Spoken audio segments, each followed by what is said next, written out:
It's time for Windows Weekly. Mary Jo Foley is off judging a Microsoft event, but Paul Thurrott is here, and there is a ton of news about Windows Phone Update 1 on Windows 8.1 and a whole lot more. We're going to talk about it right now on Windows Weekly. Netcasts you love. From people you trust. This is Twit. Bandwidth for Windows Weekly is provided by CacheFly at CacheFly.com. This is Windows Weekly with Paul Thurrott, episode 373, recorded July 30th, 2014. Sausage Fest. Windows Weekly is brought to you by LegalZoom. Visit LegalZoom.com to save on your legal needs and gain access to a network of legal plan attorneys for guidance. LegalZoom's not a law firm, but provides self-help services at your specific direction. Visit LegalZoom.com and use the offer code WINDOWS to receive $10 off at checkout. And by IT Pro TV. Are you looking to upgrade your IT skills or prepare for certification?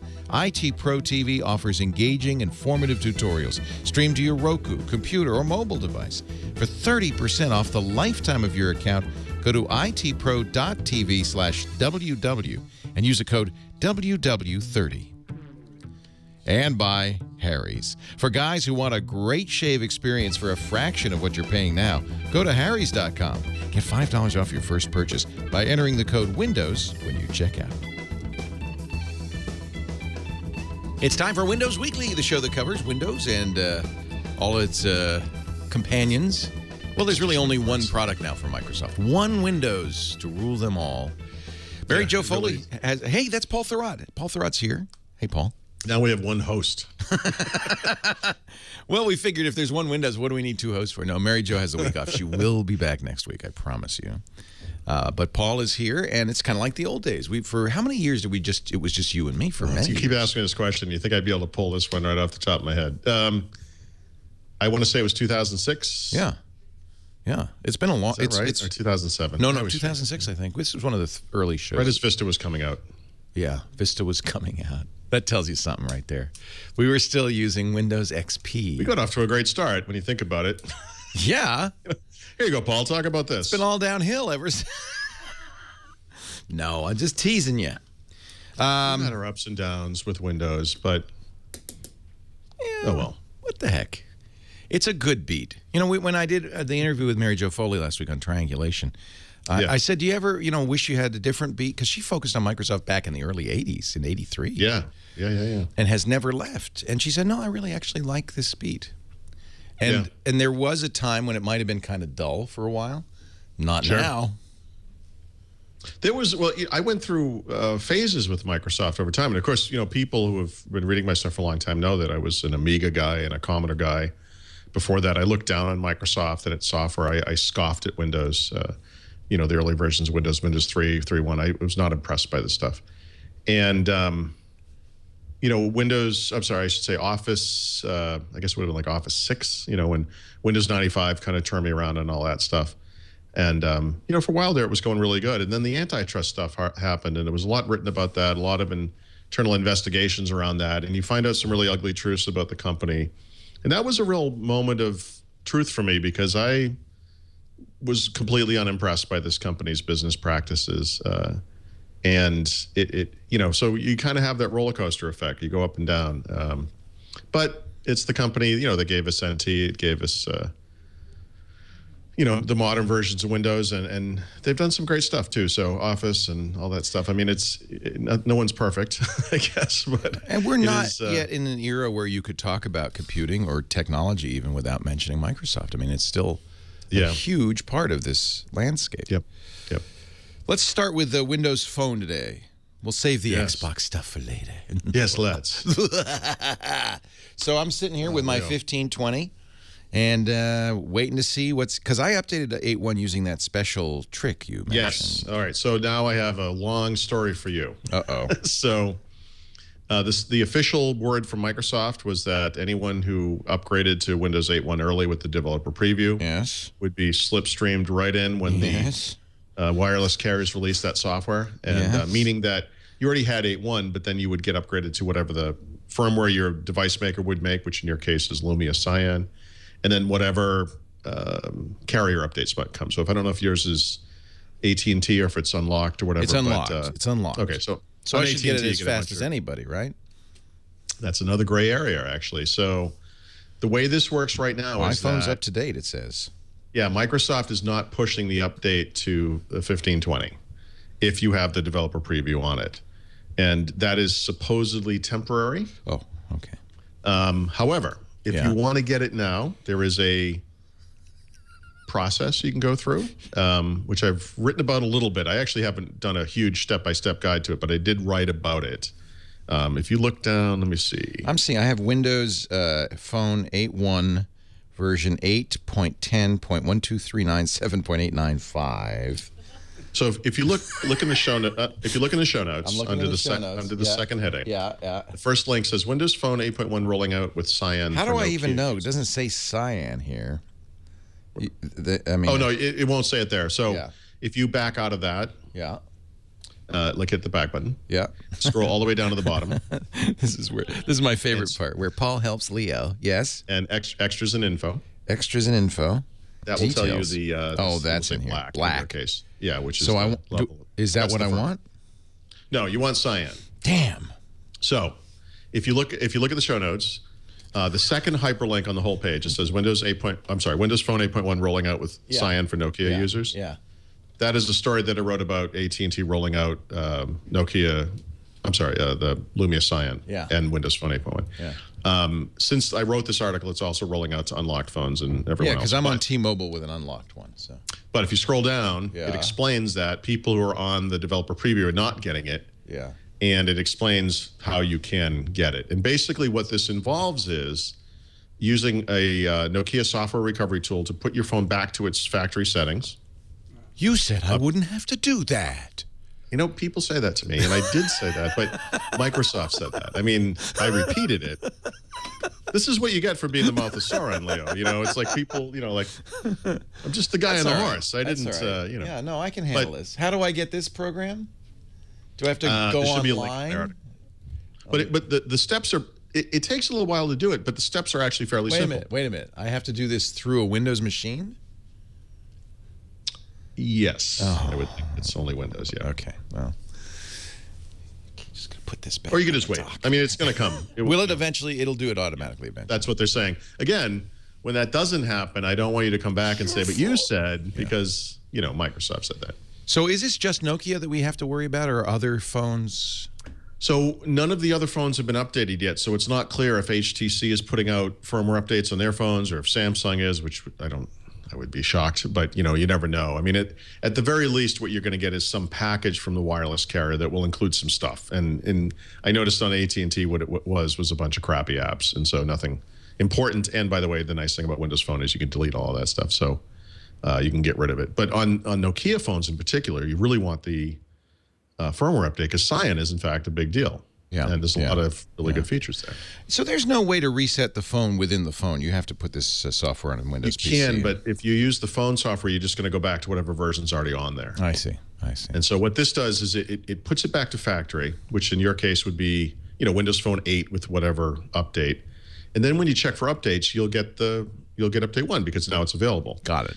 Once update 1 is installed, you can then reset it using the phone software, right? And when it comes back that time, it will say, hey, do you want to restore from a backup? And since you've been, well, you would want to make sure, but since you're probably backing up already, if you say yes, it will bring back all your apps, all your data, all your, you know, all your settings. Or I could just take this phone and throw it into Mount Doom. Yep. And it will be destroyed permanently, and we don't have to worry about it. Well, it is a Nokia, so actually it's not clear.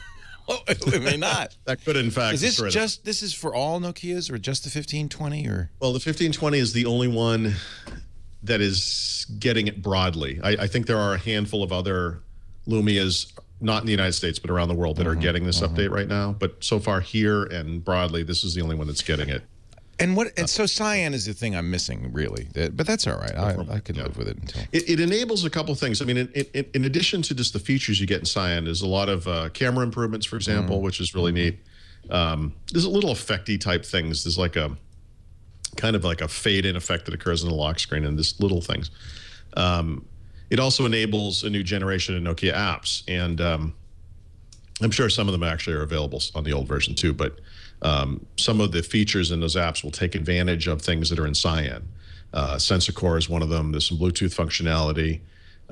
Some of the photo type stuff you might do in related photo apps like Creative Studio and so forth will take advantage of Cyan features. So there's definitely advantages to getting it.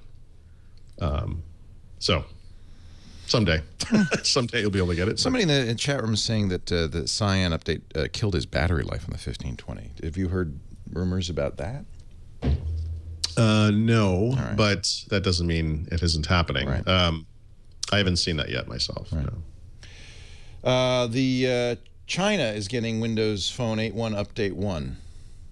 So this is actually the big story. So this is bizarre, but Windows Phone 8.1, which is a free update to Windows Phone 8.0, yeah, is now dribbling out to phones. Yeah. Like I said, the 1520 is getting it. A couple of other phones. That's about it. But over the summer, everyone's going to get it.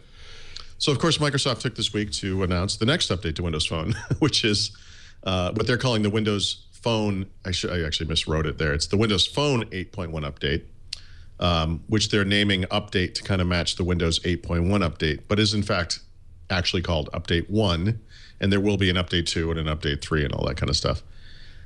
This requires that you have Windows Phone 8.1, right? You can't go to this from 8.0. It will roll out over the next, 6 months or something. So right now we're all waiting for 8.1 to happen legitimately or through, publicly through the carriers. This thing likewise will have to be rolled out after that. And so I think for people who wait, normal consumers, you're probably not going to get this thing until November or December. It's going to be much later in the year. But for people on the developer preview program, and by the way, this would include you because this is separate from the Cyan update, you'll be able to get this next week. I think they said August 4th. Huh. Is it the carrier? That's usually the carriers that are causing all this. It is not usually the carriers. It is always the carriers. Yeah. So, yeah. I have yet to hear a definitive statement about how this works exactly. And by the way, I just asked, and they literally said, we don't know, we're checking. But basically, Microsoft releases this software to obviously the hardware makers, the device makers, and then to the carriers. The carriers test it supposedly on their systems, whatever, and they'll take the firmware updates from the device makers and they'll test that, and then they're the ones that kind of put everything together and with their stuff, the apps, maybe drivers, whatever. And then Microsoft is the one that rolls it out through Windows Update. Like actually, Microsoft does deliver it, but they can only do it when the carrier okays it. So, and that's the holdup. The question is about people on unlocked phones, because the word we got, say a year and a half ago was, if you have an unlocked phone and you're not bound to any carrier, you should be getting this update directly from Microsoft. That theoretically, if Microsoft released, Windows Phone 8.1 on whatever day out in the wild, and you had an unlocked phone and you maybe didn't even have a SIM, you would get it that day. And to my knowledge, that has in fact never actually happened. So it's actually really unclear when unlocked phones get it. You have a phone, you said on T-Mobile. T-Mobile has never sold a 1520. No, yeah, I just bought it. T-Mobile is the one that would have to okay the release. Would they okay it for just their specific phones or for all phones? It's not clear, and so I'm still waiting on the official word. That puts me, that puts, because so this one is like okay. Yeah, no, it's a weird gray area. For whatever it's worth, I've owned several unlocked phones. They all do get upgraded at some point. It's just not clear what the schedule is, and like I said, even Microsoft doesn't seem very clear on it. Still love this 1520, and it's fine. I'm not, I honestly, though, I think I talked about this a couple of weeks ago when I was in DC. I was walking around with the 1020, which of course has the really high megapixel camera. It's wonderful and all that kind of stuff. But that camera is very slow. The machine itself is very slow. And of course, now a year later, it's a little more pronounced. It's much slower than the 1520, which has a comparable camera. But when you walk around at night, this wonderful camera, which in most situations is so great, is complete garbage at night. No, really? It adds too much light to the picture. You can manual setting it to death. You're never going to... It does this strange thing where it takes the picture and it's got this nice kind of dark quality to it. And then flicks, and then the light version comes on, and that's the one that gets saved to disk. It's doing some kind of processing, and it's really irritating, especially for night photos. I've had problems taking pictures of, night scenes, like we were on an island in Boston Harbor one night, or fireworks, or you're walking around a city at night, you want to take pictures of lights or whatever. DC at night a couple weeks ago. It's just terrible. And the 1520, I've only done a few experiments with it, side by side against the 1020 with the Cyan update, which improves low light performance. A major, major improvement in that kind of thing. And so I'm eager to get it out, maybe when I'm away this month. Good. How's Windows Phone doing? I mean, I know inside the U.S. not so great, but it's always done better outside the U.S. How's it doing in China? How's it doing in these? Yeah, actually, so U.S. and China, obviously the top two smartphone markets in the world. Actually, I think China's already China and U.S. Yeah, the other way around. Yeah, I should have said it the other way around.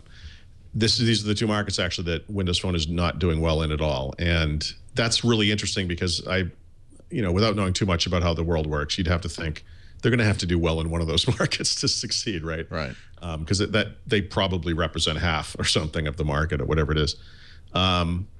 So far, not so good, which is why we're seeing in Update 1 this major push on the China end. Because when you combine these kind of Chinese-specific features with this push for low cost, which is huge in China, phones you buy outright and don't have on a contract, and then some other features that are just kind of related to things that occur in China. So, for example, they've added support for Cortana in China, Mandarin Chinese.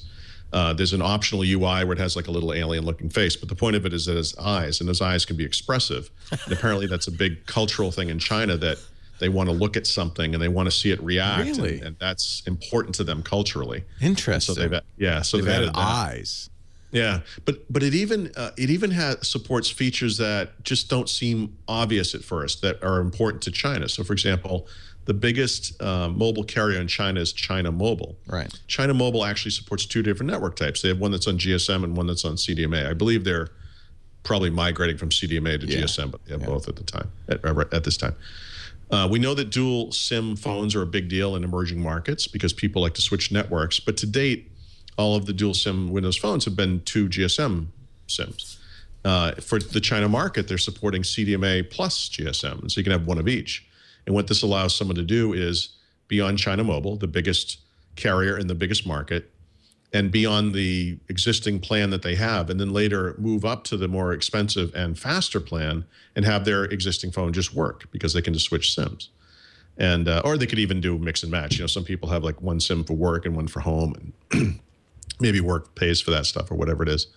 And so this Update 1 for Windows Phone 8.1 supports stuff like that. And so to us here in the United States, you kind of listen to that and you think, well, cute, whatever. But I mean, this is a big deal because they really do want Windows Phone to be successful in Chine.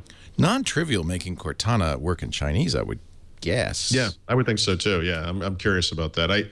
Joe Belfiore went to China and I guess demonstrated this on stage somewhere in Beijing, but that happened at 3 o'clock in the morning my time, and I'm not even sure it was broadcast live. So I haven't seen it yet, but I was told about it, and yeah, it seems pretty cool. 8.1 Update 1 has a bunch of other Cortana related improvements. For the United States, it's supporting UK English, and I haven't seen this in action, but apparently it has UK voice and accent, and even like a UK personality. So there are certain oddities, if you will, to UK.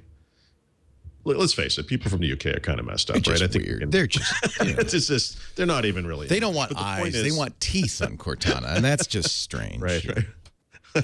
I got into a great argument with a woman from London about eggs that were over easy, and she understood what it meant, but she refused to acknowledge the fact. Because, they invented There's only one kind of egg in England. It's overcooked. So, yeah, exactly. Yeah, there's no over easy. You can have it over. Over. It's not it's over or it's not. And there's not much spam in that. Have you seen the Cortana ad? Yes. Let me play it here just so we can comment upon it. So this is, Siri and Cortana being asked the same. Cortana, when my wife calls, remind me to tell her happy anniversary. Next time you talk to Caroline, I'll remind you. Oh no, I cannot do that. And remind me to get roses when I'm near any flower shop. Sure thing. Remind you when you get to flower shop. I can't do that either. Cortana, it's going to be a great night. Oh, wow. Thanks for the traffic alert. I better get going. Now that is a smartphone. That they shouldn't put words in Siri's mouth. That's just mean. Just mean. So I think I was actually pretty fair-handed about this ad when I wrote about it. The Siri responses were canned. Although, to be fair, I asked these questions to Siri on my own phone. It can't do that. No, it can't do that. Yeah. But you know what? Siri's optimized for certain things, and so Siri works really well for whatever things that Apple did, and obviously they improve it over time. Yeah. You know, Microsoft did the same kind of optimizations for Cortana, and Cortana responds really well to certain things, and then has no idea depending on what you're asking. Yeah, you can make this ad in both directions, just depending. That's on exactly how I look at it. Yeah. That said, I mean, I think it's important for them to advertise. Oh, sure. I don't know like, if people even know Windows Phone can do that. I mean, I think that's a new feature. And the other thing it's subtle, and I don't think most people would have caught this, but obviously an iPhone 5S is a high-end smartphone. It costs $650 unlocked, whatever. The phone that they use in that ad is a Lumia 635. You can buy that for $99 right now on no contract. Wow. It's a really low-end phone. Cortana works just fine. It doesn't require high-end features or anything like that. And, as with the 520 last year, the price of that thing is going to go down dramatically. I would expect by Christmas you'll be able to pick one of those things up for $39 or something. So I almost wish they'd highlighted that aspect of it. That they could have asked a question about how much the phone cost or something, and Siri could have babbled out her answer, because that, to me, is the bigger... Wouldn't that be good? Yeah. The bigger deal, right? Because that one's a little less defensible on the Apple side. I think the voice control stuff, first of all, let's be fair, Apple did get there first, although I know someone's going to write me now and talk to me about the Windows Mobile stuff, but, mainstream usage, if a tree falls and no one hears it, it doesn't really matter. People are actually using Siri, so it's out there in the world. It's a big deal. That's why Microsoft is targeting it in an ad. But whatever. I mean, it's an ad. So it's a little one-sided. Yeah. Obviously. Yeah. What else? We've covered. There's all kinds of stuff. A1 update 1 is huge. Like there's more Cortana stuff. There's Cortana alpha availability in Canada, India, and Australia, and that's UK or US English only, which is why it's alpha. Windows Phone is going to support smart covers like you see on the Android side, where applications on the phone can integrate with a cover and run little mini, front ends to apps and so forth. I think that's a big deal. Support for new screen resolutions and sizes. Oddly enough, nothing above 1080p, which is a little odd, but support for 7-inch screens. So today the upper end is 6 inches, which is what the 1520 is. 7 inches that's mini tablet category, isn't it? So I think by the holidays, we're going to see possibly, like a phoneless Windows Phone device of some kind on a 7-inch screen. I've said this before in the past. You mean like an iPod Touch kind of a phoneless? Yeah, like I guess I would call it like an iPad Mini. A mini tablet. Okay. Yeah, I mean, obviously today those devices are running Windows 8, full-blown Windows 8. Or RT, if that exists nobody anymore. Uses. Right. But I think we can all, well, I don't know, we can all agree, but most of us would agree that Windows Phone will be a much more suitable choice for such a device. It has an amazing games catalog. It's got all those great Nokia apps. Why not? What do you ideal. need RT for, really? Yep. Yeah, so I hope to see that, and I was very interested to see the 7-inch screen thing.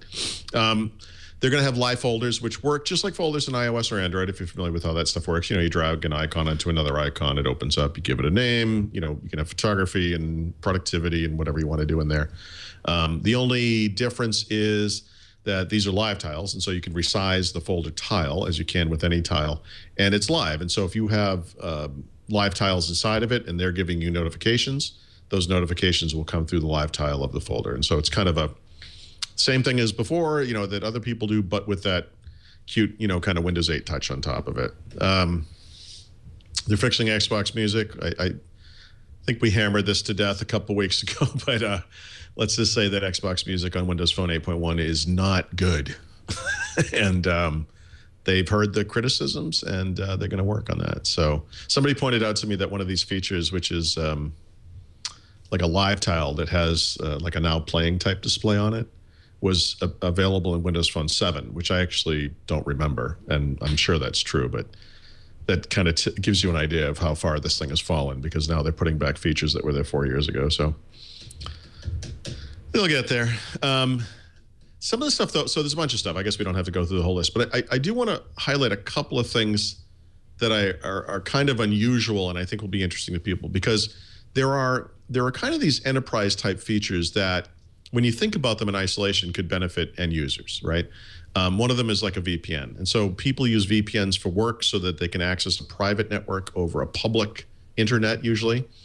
The idea being that you're in a coffee shop or your home and your work is in a different state or a different city or whatever, and you need to get to corporate resources on their network. And so you kind of tunnel through the internet using a VPN. And that's typically how those things are used today. But Microsoft's adding a consumer VPN to Windows Phone, so that when you are on a public Wi-Fi network in a coffee shop or an airport or hotel, you're still tunneling through the internet. And so there's probably a small speed sacrifice that occurs, but now you can't be hacked from the outside. Like what you're transmitting can't be intercepted by hackers who might be on the same public network. And when you think about it in that light, like this should, like all computers should do this. Like this would eliminate, or at least help eliminate, a lot of the electronic attack type stuff that occurs every single day. I mean, this is actually a smart, like, why don't... What is the endpoint, though? You need a VPN server to connect to. Is that Microsoft's going to provide that? Yeah, I'm not actually... Yeah, or I don't know. Is it just for your business to provide? And this no. It literally, this requires no infrastructure. It is literally just a Microsoft switch on the must phone. be doing it then. Yeah. That's great. Yeah, you just have to pass everything through the data centers. It's really safe. That's actually, yeah, well, you have to trust the it's other like that, end. But... you know, the Amazon web browser. If you just let us intercept all of your traffic, we'll turn up the speed. I'd like to know more about this. I mean, because this is Yeah. the first time I'm aware of anything like that in a smartphone. Yeah. You can buy VPN service. We have a sponsor, that does that. Right. But, and you can, if you use a PC, like, and I do this on the road all the time, you can use like a logged in type VPN and access a computer at home or a server at home or whatever. And those solutions are either low cost or free, depending on which one you get. But it does require, two endpoints. So, yeah, I don't know. Somebody's got to host the server. Yeah, I'm sure it's Microsoft. So the other one that's sort of enterprise related, but it just brought down to individuals, is this, is this the right feature? Yeah, Apps Corner. And Apps Corner lets you configure your phone for unique usage. And so consider like people today, like you're a local flower merchant, or you sell, cheese at the local farmer market or whatever, and you use like a Square device to scan people's credit cards. And the way that works today is, you use your own phone typically, right, or your own iPad or whatever device you have. And someone makes a purchase, and then sometimes you'll hand the device over to them, and now they have your device, and that's your device, and it's got your stuff on it, and they can look at your email, and or maybe it's like a retail situation where you want like a kiosk mode or something like that. And so this allows a Windows Phone user to specify that this is happening and that nothing else can be accessed. And so if it's we don't actually support Square, but we support Square-like things on Windows Phone, retail situation, you could basically say this thing's locked down until I enter my PIN. You can only access that retail app, and that's it. And they can't get to other stuff on the phone.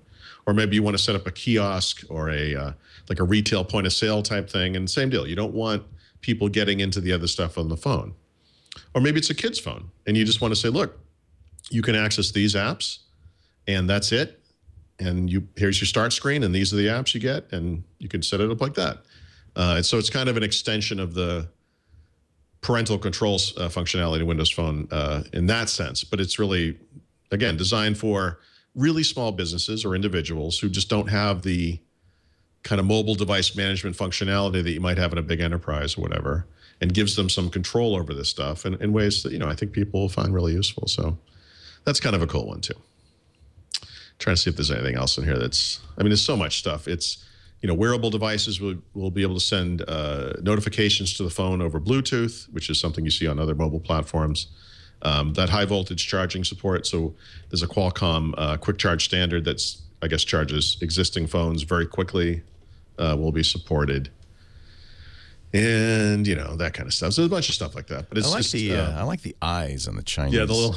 I want to see that animated. I'm curious. Like, does it? Does it move? Yeah. So this is instead of the circle, the burning circle that we see for Cortana in the U.S. Right.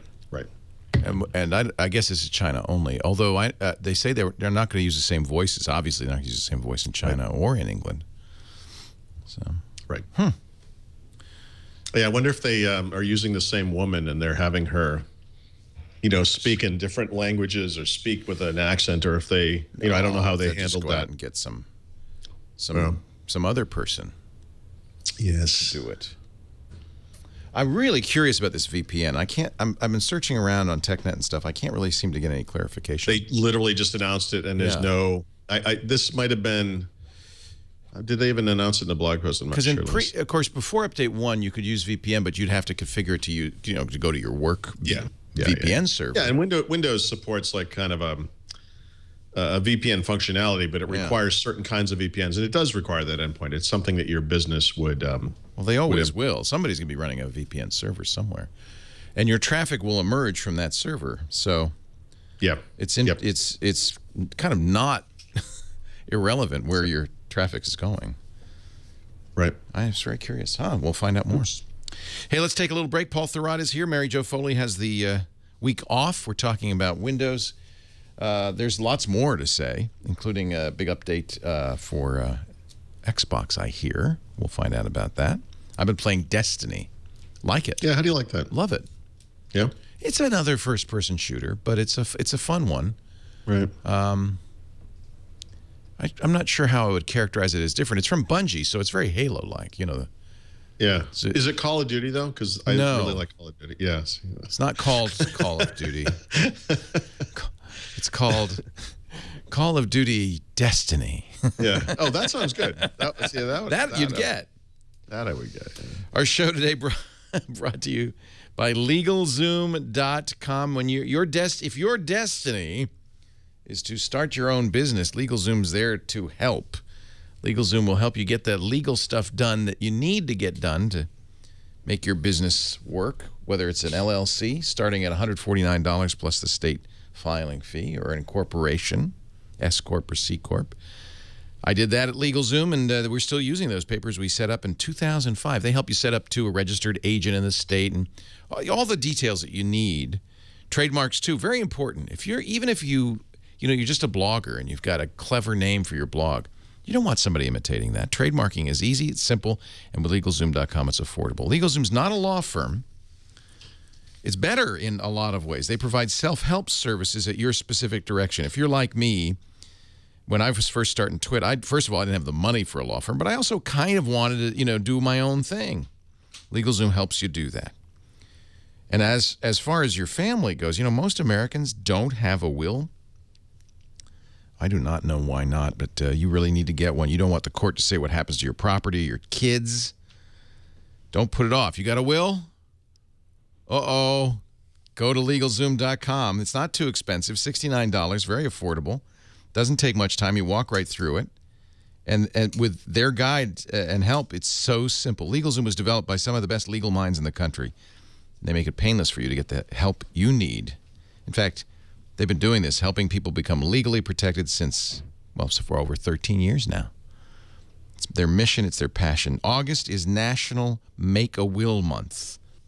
A lot of the stuff we talk about, backing up and things, is kind of, I know people don't want to talk about this stuff because they don't want to think about it. But if you don't think about it, then it's not going to happen. Doesn't mean you're going to die tomorrow. You have the whole month of August. Protect your family. Protect your future. I'm just kidding. LegalZoom.com. I've got a couple here with a 5-year-old, and I'm looking at them, and they're saying, you could do this in the hotel room tonight. Use the offer code WINDOWS, and you'll save $10 on your legal needs. Also get access to their network of legal plan attorneys if you have some questions. I don't think you will. I think this is really straightforward and easy, and you should do it. LegalZoom, developed by top attorneys to provide self-help services at your specific direction. Again, not a law firm, although they do offer legal help through vetted independent attorneys. LegalZoom.com. Peace of mind. Start your business, trademark your blog, and make that will. You owe it to your kids, and you say, "Well, I don't have kids." Hey, what about your pets? They'll do a pet protection agreement from $39 too. Well, it's really true. People don't think about this kind of stuff. What happens to Fido if you're not there to feed him? LegalZoom.com. Use the offer code Windows. We thank them for their support of Windows Weekly. Paul Thurrott, Leo Laporte, Mary Jo Foley has the week off, which means we get to talk about the stuff we care about. No Hadoop today. That's true. There's Windows no Hadoop Phone today. and Xbox One, baby. Yeah. What's Cricket? So Cricket is one of those kind of third-tier wireless carriers here in the United States. Oh, Cricket. Yeah. So this is just kind of strange. I mean, every month I cover this ad duplex data that they have for Windows Phone usage, which phones are the most popular in which countries and so on and on and on. A lot of interesting data that these guys compile. This month, really, there isn't much going on, but there was one interesting thing, and that was that for the first time, Cricket appeared on the charts, and they already have 7.3% usage share. They just came out with one Windows Phone model, and that model is the Lumia 630, which is which is crazy. And so the 630 is also the one phone that's kind of made like big gains on the chart. That's the $99. That's the $99 one, right? Yeah. Yeah. So Cricket is a pay-as-you-go, I think. Yeah. AT&T owns them, MVNO. It makes sense. Low-cost phone. People are going in there. Maybe they want a smartphone, but they don't want to spend a lot of money. Right. On a data plan or on the phone. I think this makes a lot of sense. Yeah, I thought that was kind of that was interesting. I'm really just pulling out the one interesting thing in this month because, Leo, you won't be shocked to discover that Nokia dominates the Windows Phone market. Yeah, oh yeah. 94.5%. Who is the other 5%? Jeez, the other it's spread out. I mean, HTC still makes a Windows Phone, right? Yeah, HTC, Samsung, and Huawei. Huawei. Where's Cortana when we need her? Huawei. So there also is a new, what is it, the 530? What is that? Is that another inexpensive one, or is that? Yeah, so I figure the lower numbers are less expensive. Yeah. Actually, yeah, that's usually accurate. This is a weird one because the best-selling Windows Phone of all time was the Lumia 520. That came out last year on AT&T, and then its variants like the 521. In fact, in the United States today, over 50% of all Windows Phone users are using a Lumia 520 or 521, which are identical, essentially. AT&T and T-Mobile. Really popular phone. So in China last year, they released something called, and I think later in other markets, but not the U.S., they released something called the 525, which was basically the 520 body, same specs across the board, except for one major difference was a gig of RAM versus 512, which is not super important, to be honest, but I think it's more from a future-proof perspective. And if you look down the list of, say the top 20 games on Windows Phone, you somewhere around position 14 or 15, you'll start to run into a game or two that requires a gigabyte of RAM. And so, a minor thing, but I think kind of a big deal. And so when we flash forward a year later, Nokia, Microsoft, has released a Lumia 630 and a Lumia 635. And basically those are just variants of the same phone. The 630, I think, supports dual SIM, but basically the same phone. And some pluses and minuses versus the 520. Bigger screens, still low resolution. It supports sensor core technology, which we'll talk about a little while later. I'm testing the 635 now, which is the T-Mobile variant of it, and it's a great phone. It's a great kind of 520 successor. It's, I think, more applicable to more people because it's got a bigger screen and so forth. And that it seemed like we had kind of settled on how that was going to go, and then they announced the 530. It's like, what the heck is this thing? And sadly, the 530, despite having a bigger NEMA than the 520, is in many ways a lesser device. It's a much lower end phone than even the 520 was. The processor's better, but it still has 512 megabytes of RAM. It still has the tiny screen. It only has 4 gigabytes of internal storage, which, by the way, is a first for Windows Phone. One of the features that's in Windows Phone 8.1 Update 1, by the way, is the same feature that's in Windows 8.1 Update 1, which is the ability to compress the OS much further so that it fits better on small capacity devices. And so I just confirmed with Microsoft, this device does not ship with Update 1, but 4 gigs is going to be woefully inadequate. You'll want to get a micro SD card to expand it. And you can't put games and other stuff on there, really. Can you put apps on there? Actually, now you can, yeah. In you can. In 8.1, you can. So actually, you can move stuff, not every single app, but you can move almost everything that's already on the phone there. All right. But still, 4 gigs is not actually okay. That's way too little. It doesn't have a hardware camera button, which is garbage, and neither does the 630 or 635. It doesn't even have a front camera. Yep, and that was true of the 520 too, by the way. Yeah. It's not great. But it's not for us, Paul. I mean, it's well, for oddly kids, enough, this is going to sell in the U.S. And so I think this is the phone you're going to see for $60, $40. This is going to be the burner phone you see in the drugstore. Yeah. Yep. Yeah. In fact, we need smart burner phones. Yeah, it should be sold in a blister pack. You can buy it at CVS. Get 6 of them. It's like I need some razor blades, a canister of film, and a burner phone. It is a quad-core processor. Yeah, I know. Remember when that was so impressive? 1.2 gigahertz. It is kind of impressive. 1.2 gigahertz quad core. Part of it, yeah. But who cares if you've got 512 megs of RAM? What are you going to do with crazy. it? That's crazy. So, but it's interesting. So what they're doing is they're putting off the storage to a later purchase that doesn't show up in the bottom line on an SD card. But they're not that expensive. I don't even need to see this to tell people that if you have the choice, get a 630 or 635. Those are much more capable phones, more feature-proof. They still don't have the hardware camera button, but more internal storage, the same expandability, and additional technology in the phone like Sensor Core. There are just advantages to it, and it's only, we don't know the real world price of this thing in the U.S. yet, but there's probably a $20 to $30 upfront difference. You're going to have a much better experience. Is 512 megs of RAM enough for Windows Phone 8? Yeah, today it is, but see, that's the thing I'm worried about is the future. So when 512 devices first started appearing, I think they made that change with Windows Phone 8.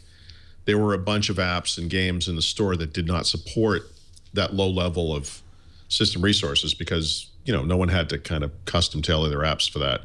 But actually, they've made great gains since then, and you don't see many apps that require a gigabyte, and you only see a handful of games that require, and they're the kind of higher end ones you would expect. But and they're not going to run well on this anyway. Probably, yeah, right? Yeah, I mean, and by the way, you're playing a game on this like little screen. You're going to be better off playing 4-inch screen. Yeah, it's small. God, who makes a 4-inch screen? Oh, wait a minute, Apple does. I know, whatever. Whatever. Certainly no company with crazy talk. Yeah. Oh yeah, the iPhone. Right. Oh, that one. It's kind of that sells pretty well, doesn't it? It's doing all right. It's amazing though, how quickly that size was left in the dust. When the iPhone was first released, and I think the original one probably was 3.5 inches, something like that. Oh yeah, yeah. It was advertised as being a ginormous screen. And when you compared it to those little square screens like a BlackBerry would have, or like a Moto Q, right. that was a big screen. But of course, it's when you're touching it a lot, you're blocking the view a lot of the time too. So it's really interesting how, in general, in technology, you can. If you take your eye off the road for 5 seconds, you can be the whole world can move. Yeah. And I think Apple for a long time thought, oh no, you really don't want a bigger screen, and they just were wrong. Yeah, it's funny because not to get off on an Apple tangent, but I do think about this stuff a lot. Apple, I think too, was so used to leading these industries for so long and being right all the time. It's interesting that in recent years, things like the mini tablet and the phablet, which, in some ways are merging into one thing, were two major market trends that they didn't foresee and openly mocked, They mocked it. They literally did. Yeah. But I guess YYZ in the chat room says Microsoft's always been in. Apple has saddled itself with a 2-year design cycle, and that probably is too long a time frame at this point. I mean, 2 years is an eternity. Yeah. Well, anyway, they're going to have a bigger phone. They'll adapt. In September, bigger phone. Yep. By the way, good deal if you want the 635. I like this. You can get a Fitbit Flex. Yeah. So my tip of the week is related to this in a way, but this is kind of an interesting deal. I guess I didn't put this in there. I believe you can also get the 630 or 635, I can't remember which, from T-Mobile for $99 if you want just the phone. But if you were going to get a Fitbit Flex, $150 for the Flex plus the 630. The Flex is $100. Yeah. I mean, I'm not sure I'd say run out and get a Fitbit Flex, but still. And, of course, they're making the point here that this supports Bluetooth. It's Bluetooth LE. Is that what it is that it requires? Yep. I think so. Yep. And what do you call it? Senso round? What do I call it? What is that? No, that's actually unrelated. I'm going to get to that in the tip. But no, so Windows Phone 8.1 plus Cyan supports the ability to talk to these wearable devices, and so, or to any Bluetooth LE device. And so what that means is you can do real-time sync of data. You know, like you can do that now on an iPhone or an Android device. Yeah. Windows Phone, I actually don't think you could sync the device to it. I mean, the Fitbit app just came out, but you could use the third-party Fitbit app, and I don't think you could. I don't remember, but I don't believe you could even sync the device to it. I think you needed the LE support. Yeah, LE is kind of how. But now it's real time. It just happens. You run the app and it syncs. You know? And you never sync. Yeah, it just doesn't.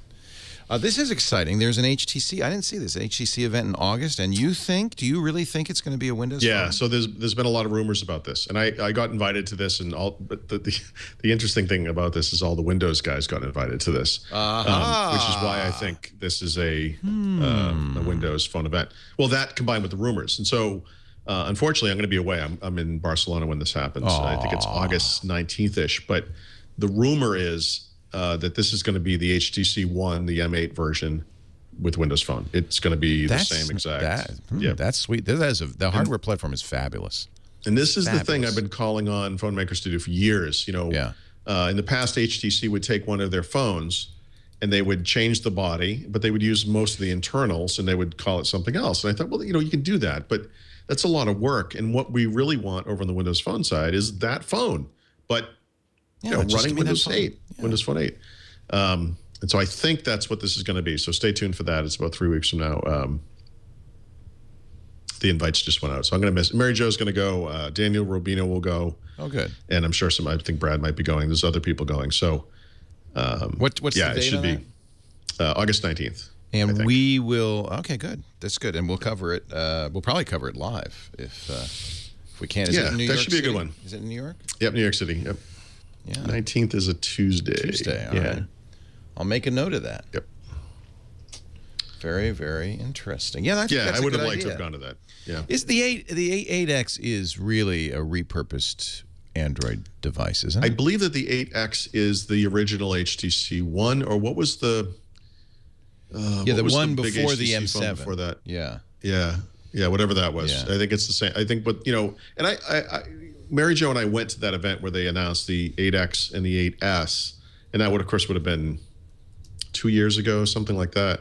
And at the time, you know, Nokia hadn't really turned anything on with their design yet. We saw some big clunky phones from them, and they were interesting, but not, you know, they weren't everywhere yet. And these things were really thin and light and gorgeous, and they felt nice, and they were in really nice colors. And they were talking about how they had customized the phone to match the UI, and it seemed like that was the case. And they were just beautiful. But, you know, HTC kind of came out and they did that, and then you didn't hear anything from them again for 2 years. And so the difference between them and Nokia is that Nokia, of course, their life, you know, depended on it. But they came out with 27 accessories. They came out with 100 different phones. They came out with all kinds of apps. I mean, Nokia just, you know, exploded onto the scene, and HTC and everyone else just kind of did nothing. And so I think this is the right approach for a company like HTC. They already make beautiful phones for Android. Just give us the phone. Don't make anything special. Don't spend any extra money. Just put it on there. It's perfect. It may be non-trivial to do that. I mean, okay, but I mean, in other words, don't take the additional steps and extra time and money. Just you have made a beautiful phone. Right. Put Windows Phone on that phone. Arguably the most beautiful phone on the market today. You're not going to hear any complaints from Windows Phone users about that. You know, and you'll get users. Those phones are beautiful. So the 8X is the 1X. They're telling is that what it is? Tyann, Colty, and the gray area. Yeah, I mean, it's been so long, I can't even remember what HTC might have had back then. But who knows? Who knows? Lots of app updates on it. But by the way, all this Windows Phone stuff. Yes. This is just from this week. Amazing. Since we talked last week, all of this stuff has happened. Yeah. So I only list a handful of apps here, but Many, many, many apps were updated in the past week in major ways in some cases. Beats Music, Facebook Beta, Facebook Messenger, Nokia Video Tuner, Nokia Here Maps, Nokia Creative Studio 6. I mean, on and on it goes. Lots and lots of updates. Major new apps have been released, the key among them being Fitbit. So the first-party Fitbit, the actual Fitbit app, feature parity and functional parity, I should say, basically with Android and iOS. I have a Fitbit I've been using, for several months.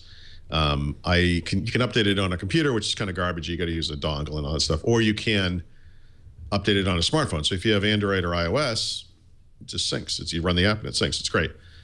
Now that works on Windows Phone, and so that's a big deal if you use a Fitbit.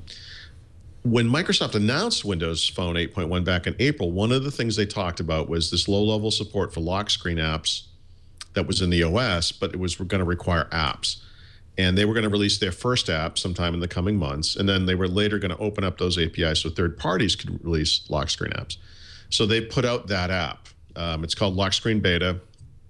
It's kind of some kind of pluses and minuses to it. It's not necessarily as far-reaching as we were hoping it was going to be. And I think what's going to happen is that third parties are going to jump in with their own designs, and this stuff's going to explode. But this ability to basically replace the lock screen with a new kind of lock screen, which can feature different designs and different animations. If you swipe up on a screen on any smartphone, there's a kind of a set animation that occurs. With this thing, it could be like a spinning clock that kind of expands open as it spins, or it can be, words that, kind of move in, different directions. It's got kind of a nice set of possibilities to it. And so the lock screen beta app, as its name suggests, not quite finished, a little rough around the edges. Performance isn't always great. I actually had a crash one time, and then you go back to the regular lock screen, but it's out. And I think that's a big deal, because this is going to be the start of kind of a revolution of how the lock screen works on Windows Phone. And so this is the first step down, something better. Actually, really, one of the great features of Windows Phone 8 is the 8.1 is this lock screen. Because I can have, I have my Facebook pictures on it, which is nice, and they rotate. And so the way it works now is you can customize the picture, right? And you can choose which little sort of notifications you get. Who provides the picture? Yeah, and then most of those notifications. Like I have calendar here, and but that's it. And then you swipe it up to get out of it. So this thing this new set of APIs lets you change the whole thing, and so everything can be different. That's cool. And so you're just seeing the tip of the iceberg on this new app.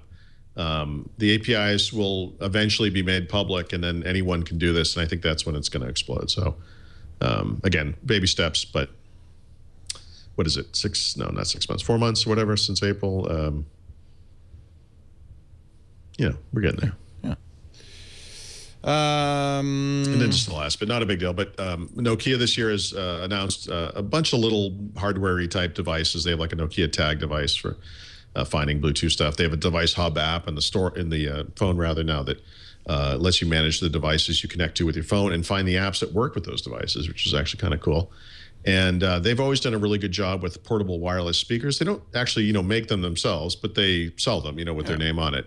And I've owned numerous Nokia speakers. I don't have this one yet, but these things, it's funny, like for how small they are, they always sound awesome. Like we have one up in our bathroom, like my daughter listens to, when she takes a shower or whatever. And, I listen to it like a podcast when I'm shaving. And like the quality of these small speakers. It is little.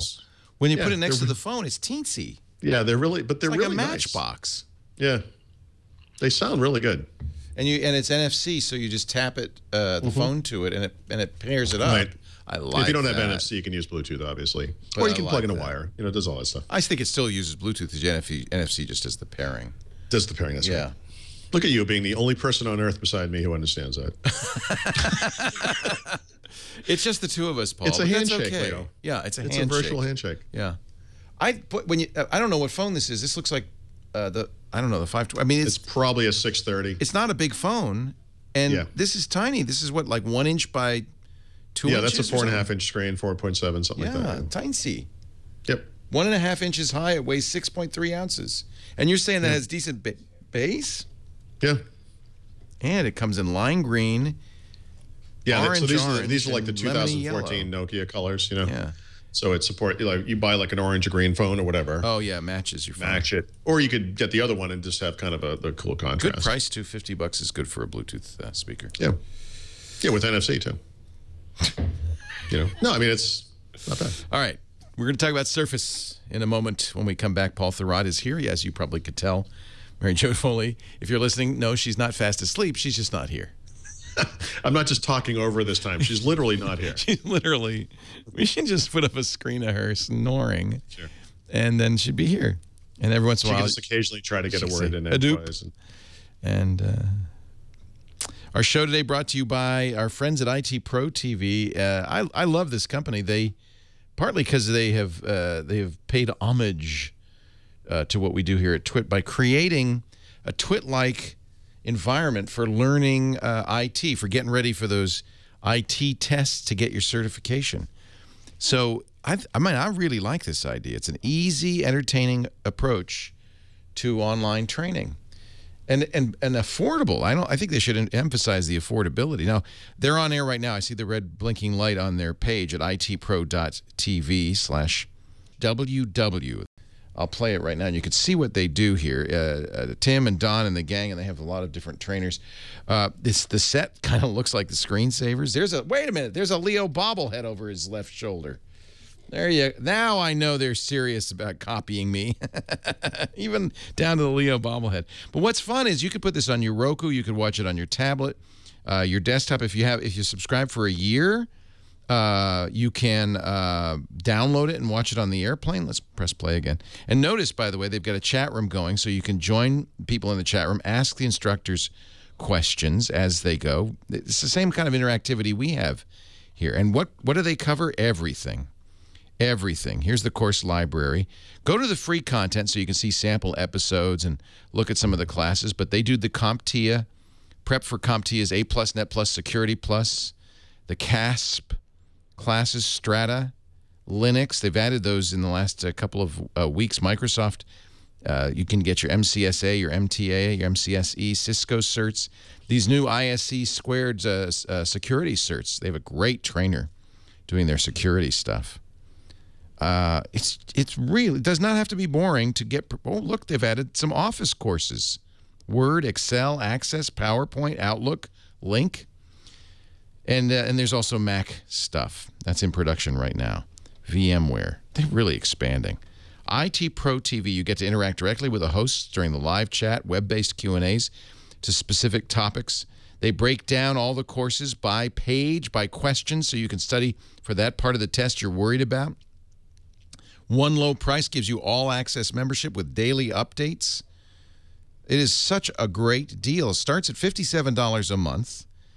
You know, that's like one book for this stuff. Or $570 if you want the whole year. And do get the year, because then you get to download the shows and put them on your tablet and take them on the airplane with you.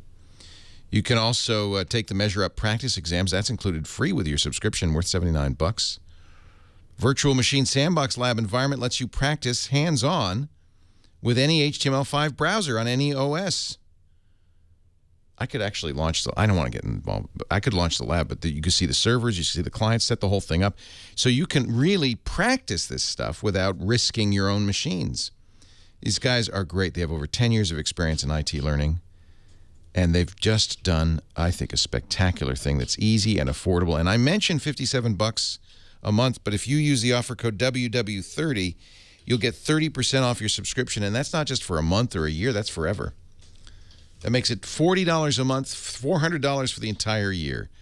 That is a great deal. Much less expensive than a technical academy, even than just buying the materials, and a best way to study. Watch it on your Roku, and you'll absorb it. itpro.tv/WW. And then the offer code is WW30 for 30% off. If you're ready to get a cert, you want to tune up, get ready to get a better job, this is a great place to go.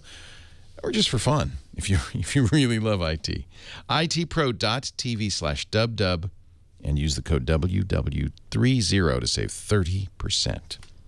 And we thank them for their support of Windows Weekly. Windows Weekly is on the air. Paul Thurrott is here. Mary Jo Foley has the day off. Let's get into the Surface. You know who bought a Surface? Topic 2. Topic 2. The phone was like, man. An hour of Windows Phone, baby. You see, when Mary Jo's not here, we get to talk about the stuff we care about. Yeah, baby. And we had Jerry Pournell, the legend, Chaos Manor Legend on Twitter on Sunday, and he just bought a Surface Pro 3 and loves it. Now, he uses OneNote, I think. So somebody wrote me about that. And one thing I know about Jerry from years and years back is that when Microsoft first came out with the tablet PC, he was an early adherent to that.